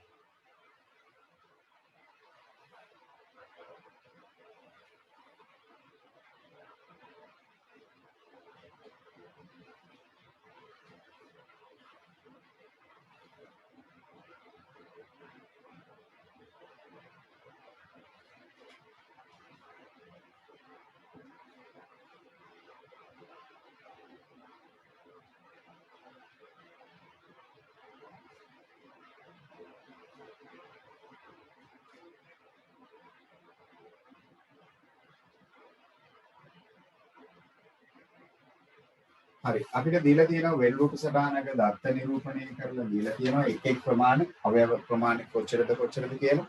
ඒ අනුව රෝමාංක 1 P ඡේදනය Q ඡේදනය R n කියන්නේ අවයව ගන්න. එහෙනම් P ටයි Q ටයි R ටයි පොදු අවයව කීයක් තියෙනවද? මේ දීලා තියෙන්නේ n හොඳේ. මේ දීලා තියෙන්නේ අවයව ගණන. අවයවය මොකක්ද කියලා නෙවෙයි. මේ දීලා තියෙන්නේ ඒ ප්‍රදේශයට අදාළව ප්‍රමාණය කොච්චරද? අවයව ගණන කොච්චරද කියන්නේ. එහෙනම් උත්තරේ 3යි. කවුරු හරි 1යි කියලා දාලා තියෙනවද කියන්නකෝ. කවුරු හරි කෙනෙක් උත්තරේ 1යි කියලා දාලා තියෙනවද? එහෙම නෙවෙයි. ඒ ඇවිල්ලා අවයවය දීලා තියෙනවා. මේ දක්වලා තියෙන්නේ මේ වෙන රූප සටහන වල පහත. ඔව්. ඒතකොට මේ දීලා තියෙන්නේ අවයව ගණන තමයි කොච්චරද කියලා. මෙතන අවයව 3ක් තියෙනවා. ඒ අවයව 3 මොකද්ද කියලා දන්නේ නැහැ. අවයව 3ක් තියෙනවා කියලා තමයි දීලා තියෙන්නේ. පටලව ගන්න එපා. රෝමාංක 2 Q මේලය R ගේ ඩෑෂ්. Q මේලය R ගේ ඩෑෂ්. මොකද කියන්නේ Q මේලය R. ඒකට අදාළව කීයක් එනවද? Q මේලය R. Q ගේ R ගේ මේලය හැර ඒ කියන්නේ මේ දෙන්නගේ මුළු ප්‍රමාණය හැර. ඒ කියන්නේ 9යි 10යි. ඔක්කොම 19යි. අන්න හරි. Q මේලයේ R ගේ ඩෑෂ් එක. ඒ කියන්නේ මේලයට අදාළ නොවන කියන එක. මේලයට අදාළ නොවන කියන එක. රෝමාංක 3 ඔන්න කරගන්න බැරි වෙන්නේ නැති. එතන අපිට කියනවා P ඡේදනය Q ඡේදනය R ඩෑෂ්. වෙනුකි බලමු මොකද්ද දීලා තියෙන උත්තරේ කියලා. මොකද්ද වෙනුකි ඔබ ලිව්ව උත්තරේ? P ඡේදනය Qට අයිති නමුත් R ට නම් අයිති නැහැ. R ට අත තියන්න නම් බෑ. හැබැයි P ටයි Q ටයි නම් අයිති. අවයව කීයද? හොඳයි. අපේ කට්ටිය බහුතරයක් හරි උත්තරය ඇවිත් තියෙනවා. හොඳයි වෙනාර. හොඳයි. වෙනකි මම හිතන්නේ වැඩේ කළා නැද්ද කොහෙද? නිවින්දි කොහොමද නිවින්දි ඒ උත්තරේ ගත්තේ? හරි මම තේරුම් ගත්ත උත්තරේ ආපු විදිය නිවින්දිට ඒක වැරදි. තිසුණි ඒක ආවේ කොහොමද තිසුණි? වැරදි අර්ථකථනයක් අරගෙන තියෙන්නේ. හරි ඒක තමයි ඒ උත්තරේ අරන් තියෙන්නේ තිසුණි. තමාෂි වැරදි. ඒ උත්තරේ නෑ කොහෙත් මේ උත්තරේ එන්න බෑ තමාෂි. ඔය කියන්නේ හොඳට අහගන්නකො දැන් හරි. උත්තරේ තමයි 2. උත්තරය ඇවිල්ලා 2. හරි. ඔයගොල්ලෝ ගන්නේ නැත්තේ මෙන්න මේක. මෙන්න මේ සංකේතය ඔයගොල්ලෝ තේරුම් ගන්න නැහැ. නිවින්දි ඔන්න ඔය සංකේතය තේරුම් ගන්න නැහැ. තිසුනිත් ඔය සංකේතය තේරුම් ගත්තේ නැහැ. ඒ නිසායි වැරදුනේ. මේ කියන්නේ P ටයි Q ටයි පොදු. කොහෙන් P ටයි Q ටයි පොදු? P ටයි Q ටයි පොදු. මුළු නෙවෙයි පොදු ටික. මේලේ කිව්වොත් නේ ඔක්කොම කියන්නේ. P ටයි Q ටයි පොදු කියන්නේ කොයි ටිකද? මෙන්න මේ ටික නේද P ටයි Q ටයි පොදු කියන්නේ. මේ දෙක කොටසයි තුන කොටසයි. මේ ටික තමයි P ටයි Q ටයි පොදු. හැබැයි මෙතනට ඇවිත් තියෙනවා R ඩෑෂ්. R ඩෑෂ් කියන්නේ R ට අයිති නෑ. P ටයි Q ටයි පොදුයි. හැබැයි R ට අයිති නෑ. ඒ කියන්නේ කවුරු ගැනද? දෙක ගැන. යෂිනි දැන් වැඩේ පැහැදිලිද? අන්න දෙක ගැනයි ඔය අදහස් කරන්නේ. හරිද? නිවින්දි කල්පනා කරන්නේ R ඩෑෂ්. R හැර සියල්ලම තමයි නිවින්දි කල්පනා කරන්නේ. ඒක වැරදි. මේකෙන් අදහස් කරන්නේ R ඩෑෂ් නෙවෙයි. මේකෙන් අදහස් කරන්නේ P ටයි Q ටයි පොදු. නමුත් R ට නම් අයිති නෑ. වෙන යම් විදිහකින් කිව්වොත් P ටයි Q ටයි පමණක් අයිති. P ටයි Q ටයි පමණක් අයිති. හරිනේ වැඩි? වැරද්ද පැහැදිලිනේ. P ටයි Q ටයි පමණක් අයිති. හතරවෙනි කාරණේ Q මේලය R ගේ ඩෑෂ් එක නමුත් P ට අයිති. සෙතිනි කියන්නකෝ බලන්න එහෙමනම් මොකක්ද මේකේ උත්තරේ කියලා.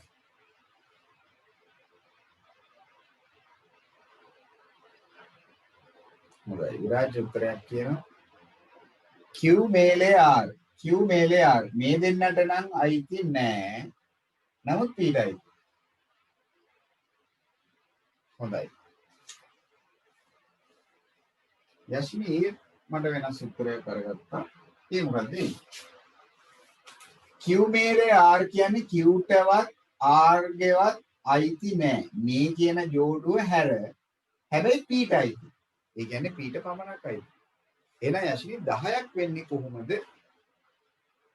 හොඳයි. එහෙනම් අදහස මොකක්ද? ඒ කියන්නේ 9 ගැන. ඒ කියන්නේ වෙන යම් විදිහකින් P ට පමණක් අයිති කොටස. හරිනේ? රෝමාංක 5 හරි යෂිනි මම හිතන්නේ වෙන උත්තරයක් කොහෙද යෂිනි කිව්වේ ඉස්සෙල්ලා. ඊළඟ එක අපිට කියන්නේ P මේලේ Q මේලේ R ගේ ඩෑෂ්. ඒ කියන්නේ P Q R කියන තුන් දෙනාටම අයිති නොවන. හරි. ඒක නම් ඔන්න 10යි. ඒ කියන්නේ වටේ පිරිස ගැන. බලන්න මොකද අත්ති කියලා ඔන්න රෝමාංක ප්‍රශ්නාංක 3 මලිතී හරිනේ. ඉෂාන මොකද අත්ති හෝම්වර්ක් කරන්නේ නැතුව ඇති. ඉෂාන දැන් තමයි හෝම්වර්ක් බලන්නේ නැත්නම් මේක දුන්නද කියලා. ඔව් ඒක තමයි ලකිත් මම මුලදී කිව්වේ මේ දීලා තියෙන්නේ අවයවය නෙවෙයි මේ දීලා තියෙන්නේ අවයව ප්‍රමාණ. ඒ කුලකයේ ඇතුලේ තියෙන අවයව ප්‍රමාණය. ඒක මුලදී කියන්න ඕනේ. ඒක පොඩි ගැටලුවේ තියෙන දෝෂයක්. ඔය දීලා තියෙන්නේ අවයවය නෙවෙයි. ඔය දීලා තියෙන්නේ ඒ ප්‍රදේශය තුල අඩංගු අවයව ගණන.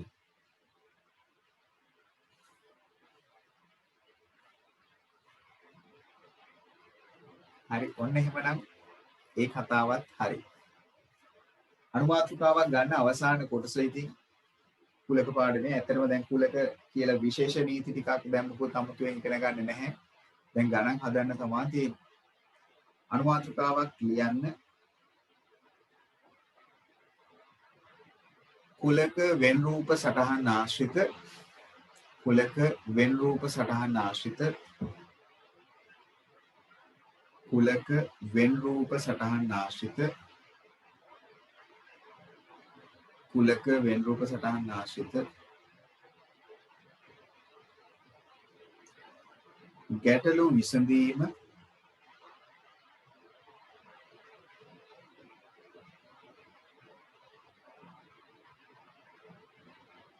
තව දුරටත්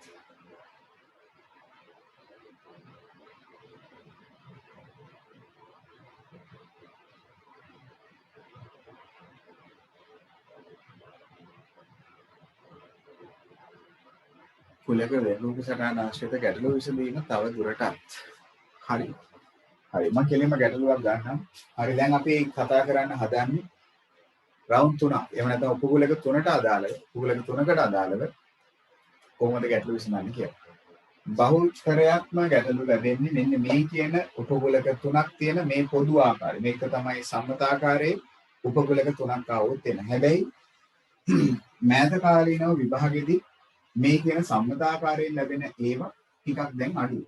දැන් ටිකක් වෙනස් ආකාරවලින් උපකුලක නිර්මාණය වෙන්නේ. හැබැයි ඒගොල්ලෝ එහෙම විශේෂ අවස්ථාවක් එනවනම් අදාළ වෙන් සටහන භාගයක් දුරට ලකුණු කරලා දෙනවා. ඒ කියන්නේ රවුන්ඩ් 3 උපකුලක 3 කොයි ආකාරයෙන්ද එන්නේ කියලා. එතකොට අපිට අඩු වැඩි පුරවන්න තමයි තියෙන්නේ. එහෙම නැතුව පොදුවේ උපකුලක 3ක ගැටලුවක් ඒගොල්ලෝ දත්ත විදියට අපිට දීලා අපිට වෙන රූපය අඳින්න එනවා නම් අනිවාර්යෙන් ඔයගොල්ලෝ අඳින්න පටන් ගන්න මේ කියන පොදු අංකනේ හරි. ඒ කියන්නේ පොදු ආකාරයේ උපකුලක 3ක් විතරන්න පුළුවන්. මොකද උපකුලක 3ක් විතරන්න පුළුවන් ආකාර විදි ගොඩක් තියෙනවා. හිතන්න මෙන්න මෙහෙම තියෙන්නත් පුළුවන්. මෙන්න මෙහෙම තියෙන්නත් පුළුවන්. හරි. කොහොම උපකුලක 3ක් විතරන්නත් පුළුවන්. එහෙම නැත්නම් මෙන්න මේ ආකාරයට උපකුලක 3ක් එන්නත් පුළුවන්.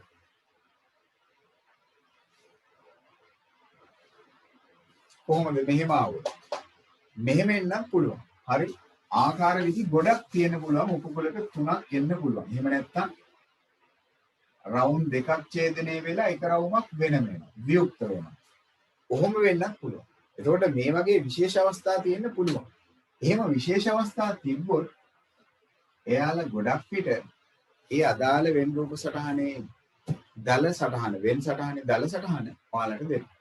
එතකොට දෙන්නේ අපිට ඒ කියන අදාළව ඒ කියන තොරතුරු වලට අදාළව තොරතුරු ටික දක්වන්න විතරයි. එහෙම නැත්නම් ඕගලන්ට කෙලින්ම පොදුවේ දත ටික විතරක් තියෙනවා නම් ඕගොල්ලෝ අපි අර මුලින් ඇඳපු උපකුලක 3ක් තියෙන පොදු අංකණයට අඳින්න පටන් ගන්නවා. හරිද? මුල්ම සාකච්ඡාව අපි යමු 24.2 පළවෙනි ගැටලුව. ඉතින්ලා ඔයගොල්ලෝ ගාන අරගෙන ගාන කියවන්නකෝ. මුකුත් කරන්න එපා. ගාන කියවලා මට ඔයගොල්ලෝ අදහසක් ගන්න.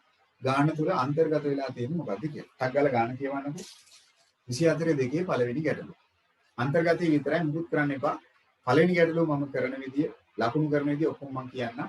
ඕගොල්ලෝ ඉස්සෙල්ලා කරුණු ටික ගන්න ඔළුවට ඉක්මනට. 24.2 කරුණු ටික ගන්න අන්තර්ගතය ඔළුවට. අන්තර්ගතය ගන්න ඔළුවට මොකක්ද මේකෙන් අදහස් කරන්නේ කියලා.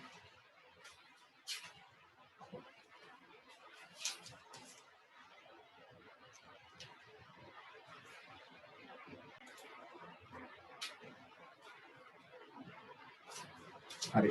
දැන් මේ සාකච්ඡාතු ඔළුවට මොකක්ද මේකේ තියෙන්නේ කියලා. මේක ඇතුලේ උපකුලක අවස්ථා තුනක් තියෙනවා. මේ කියන තොරතුරු වලට අදාළව උපකුලක අවස්ථා තුනක් තියෙනවා. මොකක්ද මේ උපකුලක අවස්ථා තුන කියන එක ඕගොල්ලෝ ඉස්සලාම ඔළුවට ගත්තද බලන්න. මේක දීලා තියෙන්නේ ලිපි ද්‍රව්‍ය විකුණන කඩේකට පැමිණි 20 දෙනෙක් තමාට අවශ්‍ය කරන ද්‍රව්‍ය මිලදී ගත් අයුරු. ඒතර ද්‍රව්‍යාකාර තුනක්. පැන්සල් ගත්තලු, පෑන් ගත්තලු, පොත් අරගෙන තියෙනවා. ඒතකොට මේක ඇතුලේ උපකුලක අවස්ථා තුනක් තියෙනවා. මොකක්ද? පෑන් ගැනීමට ආපු කට්ටිය, පොත් ගන්න ආපු කට්ටිය, පැන්සල් ගන්න ආපු කට්ටිය. එතකොට උපකුලක අවස්ථා තුනක් තියෙනවා. ඒ උපකුලක අවස්ථා තුනම අයත් වෙන මහ කුලකේ, සර්වත්‍ර කුලකේ විදියට එදා කඩේට ආපු පිරිස. කඩේට ආපු පිරිස කිව්වාම අර කියන උපකුලක තුනම එයා තුල අන්තර්ගත වෙනවා. හරිද? එහෙනම් සර්වත්‍ර කුලකේ තමයි කඩේට ආපු පිරිස. එහෙමනම් ඒක ඇතුලේ තිබ්බ උපකුලක අවස්ථා තුනක් තමයි මොකක්ද? පැන්සල් ගන්න ආපු කට්ටිය, පෑන් ගන්න ආපු කට්ටිය, ඒත් එක්කම පොත් ගන්න ආපු කට්ටිය. හරිද? උපකුලක අවස්ථා තුනක් ඔන්න තියෙනවා. එහෙනම් තොරතුරු වෙන් රූප සටහනේ ලකුණු කරද්දී පළමුව උපකුලක තුන වෙන් කරගන්න එක තමයි ලොකුම වැඩේ. එහෙනම් එකක් පැන්සල් ගන්න ආපු කට්ටිය,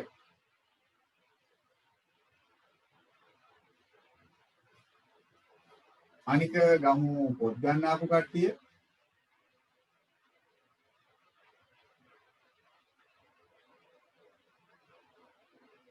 අනික ගත්තොත් පෑන් ගත්ත කට්ටිය.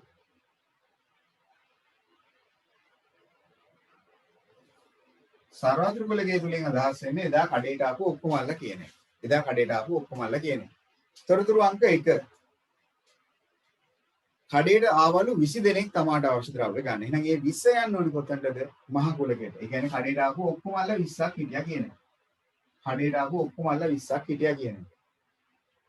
පැන්සල් ගත්ත 8 දෙනෙක් ඉඳලා තියෙනවා. ළමයි එහෙනම් මේ පැන්සල් ගත්ත 8 දෙනා කොතනටද යන්න ඕනේ? පැන්සල් ගත්ත 8 දෙනෙක් ඉන්නවා. ඒ කියන්නේ මෙතනට නේද? හරි නේද මම? පැන්සල් ගත්ත 8 දෙනෙක් ඉන්නවලු. තමාෂේ හරි නේද?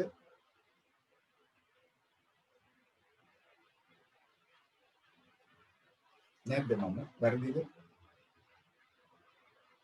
ඉතින් පැන්සල් ගත්ත 8 දෙනෙක් ඉන්නවලුනේ. ඇයි ඔයගොල්ලෝ වැරදි කියලා කියන්නේ? එතන කවුද ඉන්න ඕනේ? එතන එහෙමනම් කවුද ඉන්න ඕනේ? ඔව් නදුනි කවුද එතකොට ඇත්තට මෙතන ඉන්න ඕනේ නේ? පැන්සල් ගත්ත කට්ටිය නෙවෙයිද එතන ඉන්න ඕනේ? ඉතින් පැන්සල් රවුම ඇතුළට මම දැම්මා.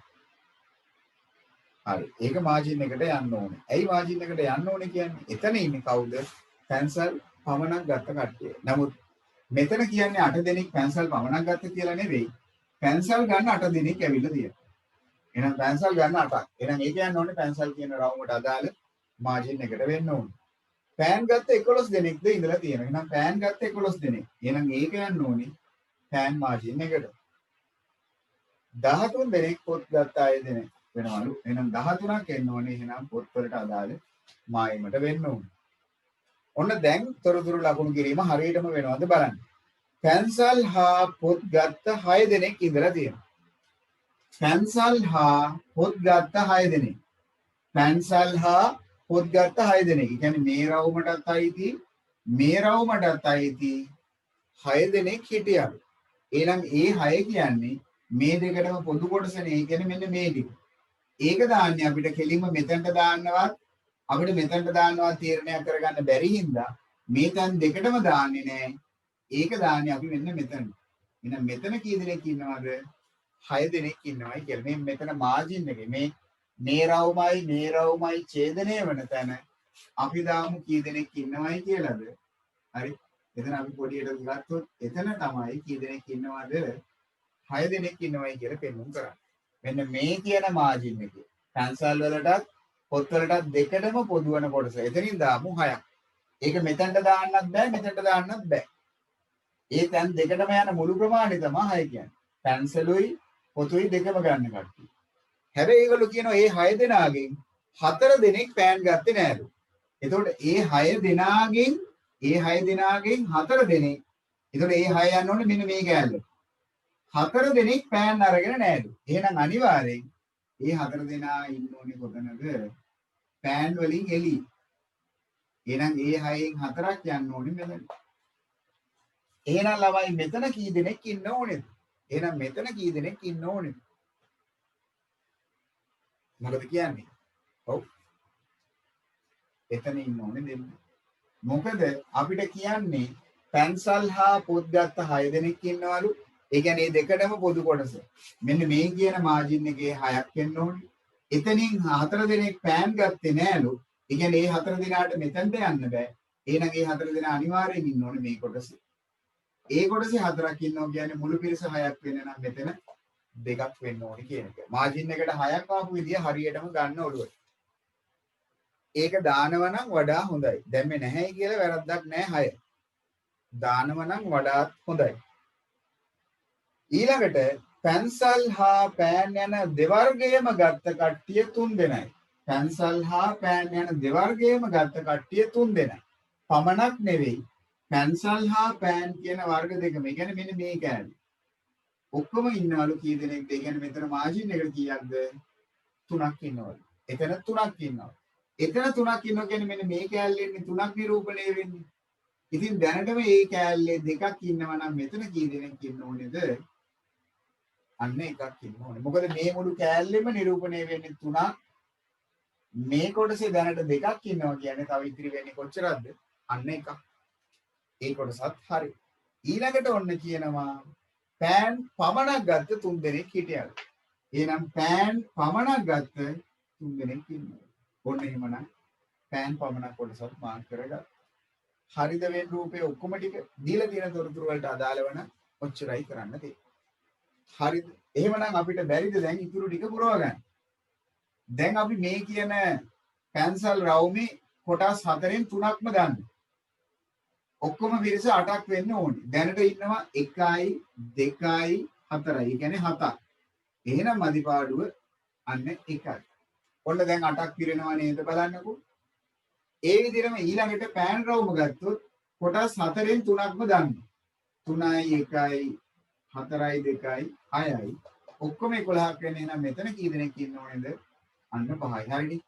දැන් මේ ටික එකතු වුණාම කීයක් එනවද? අන්න 11.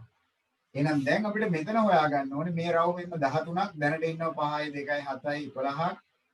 එහෙනම් 13ක් වෙන තව දෙකක් මදි. හරි නේද ඔක්කොම ටික? ඔක්කොම ටික පුරවලා ඉවරයි නේද? තව තියෙනවද? නෑනේ ඔක්කොම ටික පුරවලා ඉවරයි. මොකද ඔයගොල්ලන්ගේ අදහස? ඔක්කොම ටික පුරවලා ඉවරද? තව තියෙනවද? නෑ තව තියෙනවලු. ඔව්.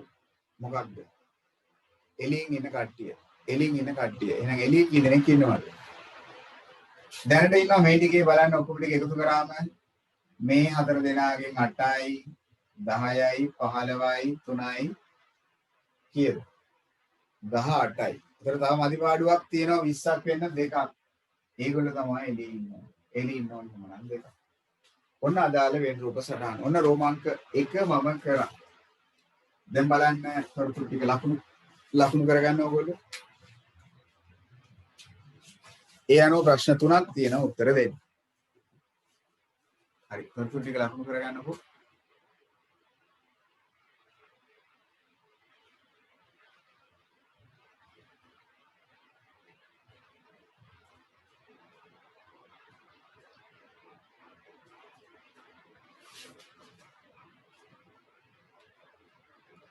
මාජින් එකට ගියපු ඒවා ලකුණු කරගන්න.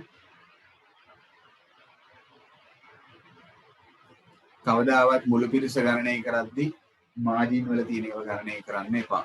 හරි. එතකොට එකම එක දෙපාරක් එකතු වෙනවා. මම ඊට කලිනුත් කියලා දෙනවා. මාජින් එකතු කරන්න කියන වරද්ද ගන්න එපා.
හරි ප්‍රශ්න 3 බලමු එහෙමනම්.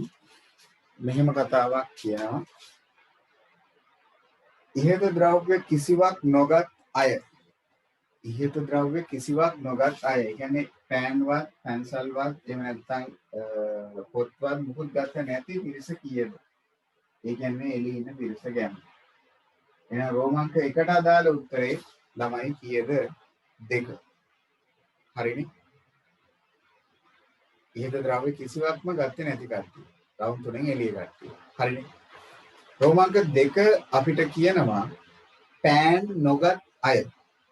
පෑන් ගත්තේ නෑද? පෑන් අරගෙන නෑද? එතකොට පෑන් නොගත් අය කියන්නේ පෑන් ගත්ත කට්ටිය මෙච්චරයි. එහෙනම් මේ රවුම හැර ඉතිරි කට්ටිය. මේ රවුම හැර ඉතිරි කට්ටිය. ඒ කියන්නේ 1 4 2 2 කීයක් එනවද? අන්න 9. ඔන්න රෝමාංක 2ට අදාළ කාරණේ. රෝමාංක 2ට අදාළ කාරණේ. හරිද වැඩි? බලමු අවසාන කාරණේ. කඩේට මෙවැනි මුළු සංඛ්‍යාවෙන් කවර ප්‍රතිශතයක් මෙම ද්‍රව්‍ය වලින් අඩු වශයෙන් වර්ග දෙකක්වත් අඩුතරමින් වර්ග දෙකක්වත් මිලදී ගතද? කවර ප්‍රතිශතයක්? ඒක භාගයක් කරලා ප්‍රතිශතයක් කරන්නත් තියෙනවා. කවර ප්‍රතිශතයක් කියලා අහනවා වර්ග දෙකක්වත් ගත්ත කට්ටිය. ඒතර වර්ග දෙකක්වත් ගත්ත කට්ටිය කියන්නේ ළමයි මේ තුන් දෙනා පුළුවන්ද? මේ තුන් දෙනා පුළුවන්ද? බැහැ. ඇයි? මේගොල්ලෝ පෑන් විතරයි. මේ එක පුළුවන්ද මෙතන තියෙන එක? ඒකත් බෑ. එක පැන්සල් විතරයි. මේ දෙක පුළුවන්ද? ඒගොල්ලොත් බෑ. ඒගොල්ලෝ පොත් විතරයි. මේ එළියේ ඉන්න දෙක ඒක මුකුත්ම වෙන්න බෑ. ඇයි? අනිවාර්යෙන් වෙන්න බෑ. ඒගොල්ලෝ මුකුත් මරන්නේ. එහෙනම් වර්ග දෙකක්වත් ගත්ත කට්ටිය කිව්වම මේ එක ගන්න පුළුවන්. මේගොල්ලෝ පෑනොත් තරම් පැන්සලුත් තරම්.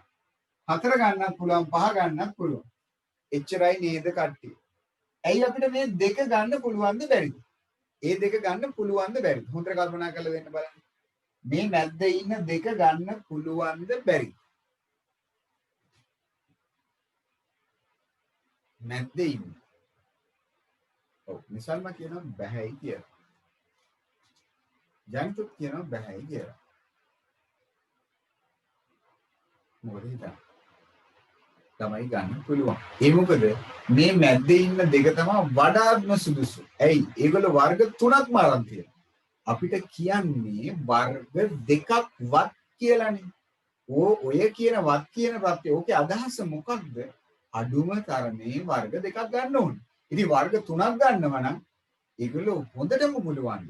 ඇයි වර්ග 3ක්ම අරන්නේ? සරල උදාහරණයක් හිතන්න මෙහෙම. ඔයාලා O level සමත් වෙන්න අඩුම තරමේ විෂයන් 6ක්වත් සමත් වෙන්න ඕනේ කියලා කියනවා.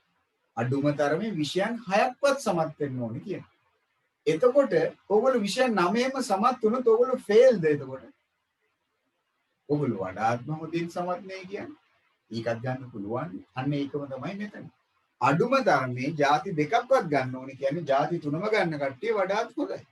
එහෙනම් හැබැයි මෙහෙම ඇහුවොත් ප්‍රශ්නේ වර්ග දෙකක් පමණක් මිලදී ගත්ත. අන්න එහෙම වුණොත් මේ දෙක ගන්න බෑ. පමණක් විශේෂණය આવොත් එතකොට ගන්න බෑ. මෙතන කියන්නේ එහෙම නෙවෙයි. අඩුම තරමේ වර්ග දෙකක්වත්. ඉතින් වර්ග 3ක් ගන්නවා නම් වඩා හොඳයි. එහෙනම් 1 2 3යි 3යි 4යි 7යි 7යි 5යි 12යි. එහෙනම් මුළු පිරිස කණ්ඩායමේ 20යි. එහෙනම් 20ෙන් 12යි. ප්‍රතිශතයක් කරන්න 100ෙන් වැඩි කරමු. ප්‍රතිශත 100ෙන් ඒ අනුව 20ට 1යි 120 5යි 5 12 60යි. ප්‍රතිශතයක් විදියට ගත්තොත් 150 නෙවෙයි 160යි.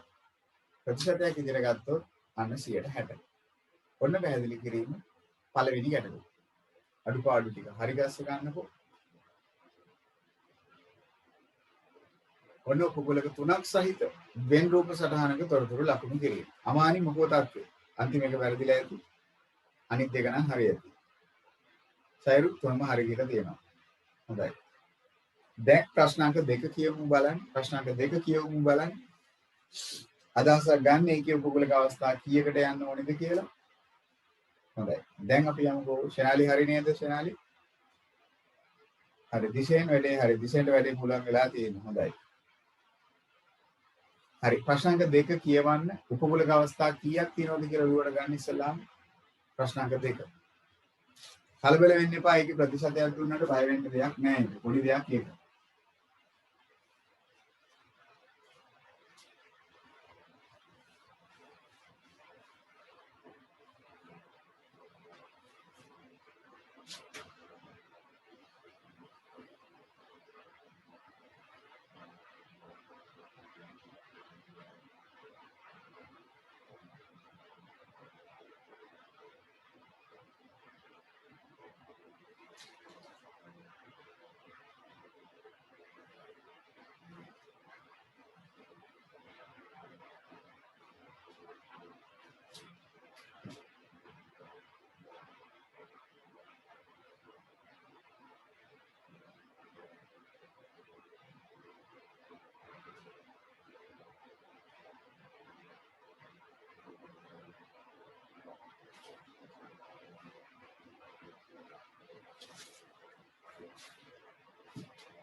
අන්න හරි.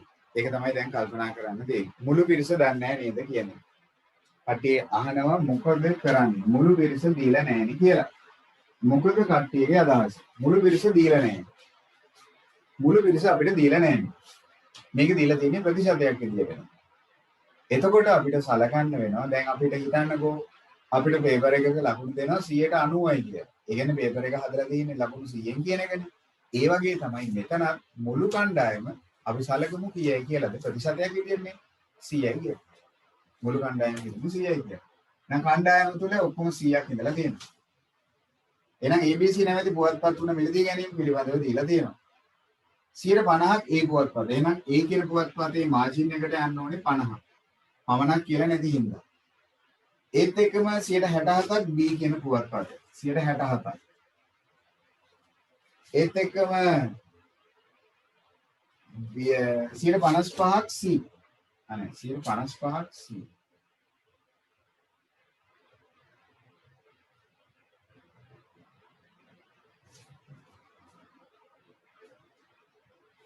ඒත් එක්කම B කියන පුවත්පත 67යි. 10ක් A හා B අන්න බලා ගන්න ඔක්කොම එතන පොඩි කතාවක් තියෙනවා. 10ක් A හා B පුවත්පත පමණයි. A හා B කියන පුවත්පත පමණයි. 10ක් A හා B කියන පුවත්පත පමණයි. හරිද? A ටයි B ටයි පමණක්යි. ඒ කියන්නේ මෙතන මාජින් එකටද නැත්නම් කෙලින්ම ඇතුළට? මාජින් එකටද දාන්න ඕනේ නැත්නම් කෙලින්ම ඇතුළට? A හා B ට පමණක් 10යි. කෙලින්ම ගන්න පුළුවන්. ඔව්. ඒ මොකද A ටයි B ටයි පමණක් පොදු කියලා දීලා තියෙනවා. මාජින් එකට යනවා නම් නෑ. මාජින් එකට යනවා නම් සාචිකා කියන්න ඕනේ A හා B ට අයිති. එහෙම නැත්නම් A හා B කියන පුවත්පත් බලන 10 දෙනෙක් හිටියා. එහෙමනම් මෙතන මාජින් එකට. මොකද මේ රවුමම අදහස මේ ඡේදන කොටසම අයිති කියන එක. නමුත් මෙතන කියන්නේ A හා B ට පමණක් 10ක් ඉන්නවා කියලා. ඊළඟ කාරණේ 15ක් ඒ පුවත්පත නොගනි අන්න කතාවක් කියනවා. 15ක් ඒ පුවත්පත නොගනි.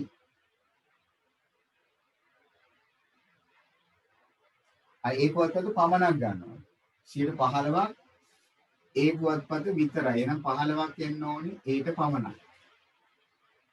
5ක් A හා C පුවත්පත ගන්නා නමුත් B පුවත්පත නොගනි. ඉතින් වෙන යම් විදියකින් කිව්වොත් ඒගොල්ලෝ කියලා තියෙන්නේ A හා C පමණයි ගන්න. A හා C පමණක් ගන්න 5 දෙනෙක් ඉඳලා තියෙනවා. 5ක් ඉඳලා තියෙනවා. A හා C පමණක්. අරකට අදාළ නැහැ. ඒ නිසා කෙලින්ම මැදට දාන්න පුළුවන්. 17ක් ඒ පුවත්පත නොගන්නා නමුත් ඒ පුවත්පත ගන්නේ නැහැලු. හැබැයි B හා C කියන පුවත්පත් ගන්නවලු. එහෙනම් මේ රවුමට අදාළ නැති මේ දෙන්නට පොදු කොටස වෙන්නේ කීයද? අන්න 17යි. ඔච්චරයි එහෙමනම් කාරණේ තොරතුරු වැඩියෙන්ම ලබා දීලා තියෙන්නේ ඒක අදාළව. එතනින් අපි පුරවන්න බලමු අඩුපාඩු ටික. ඉතින් මෙතන ඒ රවුමේ කොටස් හතරෙන් තුනක්ම දන්නවා. ඉතිරි වෙන්නේ 10, 15, 25, 30යි. 50ක් වෙන්න නම් 20ක් වෙන්න ඕනේ. ඊළඟට මේ රවුමත් වැඩේ හරි. ඔක්කොම 67ක් වෙන්න ඕනේ. දැනට 20යි, 30යි, 47යි. එහෙනම් 20යි. අනේ එතකොට 67යි. මේ රවුම පිරෙව්වොත් දැනට ඉන්නවා 20යි, 25යි, 42යි. එහෙනම් 13. එහෙනම් එළිය ටික බැලුවොත් දැනට මේ ඔක්කොම ටික හරි. ඒ ටික ගණනය කරොත් මම හිතන්නේ එනවා 50යි, 80යි, 100යි. එහෙනම් එළිය කීයක්වත් හිටින්නේ නැහැ. එළිය කීයද හිටින්නේ? අන්න බිඳුව.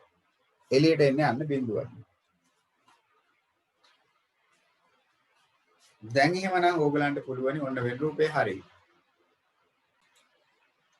පුවත්පත් වර්ග තුනම කියන්නේ මෙන්න මේ කියන රවුම් තුනටම අයිති කොටස.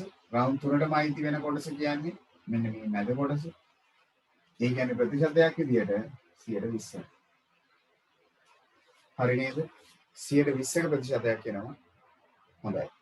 රෝමාංක 2 ඒ පුවත්පත නොගන්නා එහෙත් يعني ඒ පුවත්පතට අත තියන්න එපා ඒ හැර ඒ කියන කෙනා නැතුව C පුවත්පත ගන්න. ඒ පුවත්පත නම් ගන්නෙ නෑ. හැබැයි C ගන්න. ළමයි 13යි නේද? හවුද? 50ක් ජනිත කොහොමද කිව්වේ? නෑ 30යි. කට්ටිය කල්පනා කරනවා ඉතින් ඒ රවුම හැර මෙතන 13යි මෙතන 17යි ජනිත කල්පනා කරනවා 20යි. 20 ගන්න බෑ.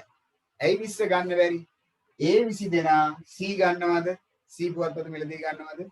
නැහැ. ඒගොල්ලෝ කියන්නේ ඒ නැතුව හැබැයි C පුවත්පත ගන්න ඕනේ. එහෙනම් 13යි 17. ඒ දෙන්නම එන්න ඕනේ. අවසාන කාරණේ පුවත්පත් දෙකක් පමණක් අන්න දැන් තියෙනවා කතාව. පුවත්පත් දෙකක් පමණක් කියලා තියෙනවා. ඒ කියන්නේ වර්ග දෙකක් මිලදී ගන්න ඕනේ. එතකොට මේ 20 ගන්න පුළුවන්ද කියනකෝ? පුළුවන් නේද? 20ක් ගන්න පුළුවන් නේද? දැන් 20 ගන්න බෑ ළමයි. ඇයි දැන් 20 ගන්න බැරි? සාචිකා කියනවා ගන්න පුළුවන් කියලා. දැන් ගන්න බෑ. ප්‍රශ්නේ හොඳට කියවන්න. කියන්නේ මොකක්ද? පුවත්පත් වර්ග දෙකක් පමණක් කියලා තියෙනවා.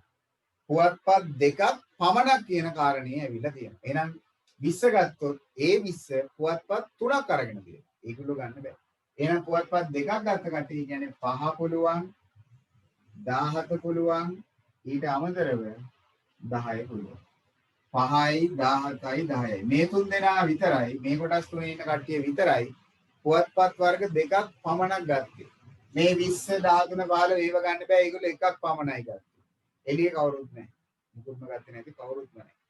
එහෙනම් ඒකේ ශනාලිය අපිට කියන ප්‍රතිශතයක් විදියට 132ක් කියලා. 132ක් කියලා. මොකෝ බලන්නකො තත්ත්වේ ප්‍රශ්නාංක දෙකට අදාළව. හරි නේද?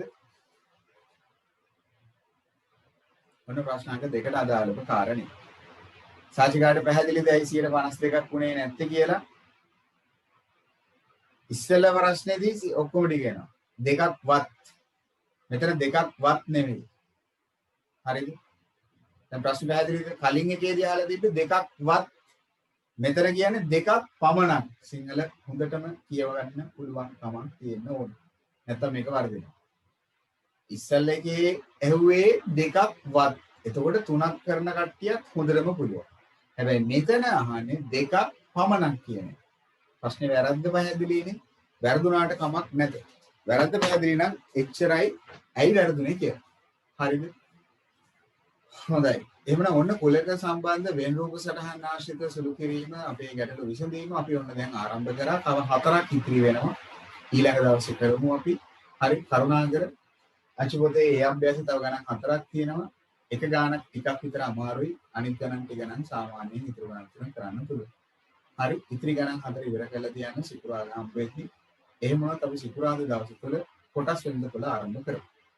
කුලක ලොකු දෙයක් නැහැ. හැබැයි සම්භාවිතාවේ දෙයක් තියෙනවා කරන්න. මම ඒක නිසායි කොටස් වෙනදපොළ ආරම්භ කරන්න හිතුවේ සම්භාවිතාවට වඩා ඉක්මනින් කොටස් වෙනදපොළ ඉවර කරගන්න පුළුවන්. හරිද? පැහැදිලිද? අද දවසේ මුලින් කතා කරපු සමුචිත සංකේත වක්‍ර ගණන් ටිකක් තව ඉස්සරහට හදාගෙන යන්න.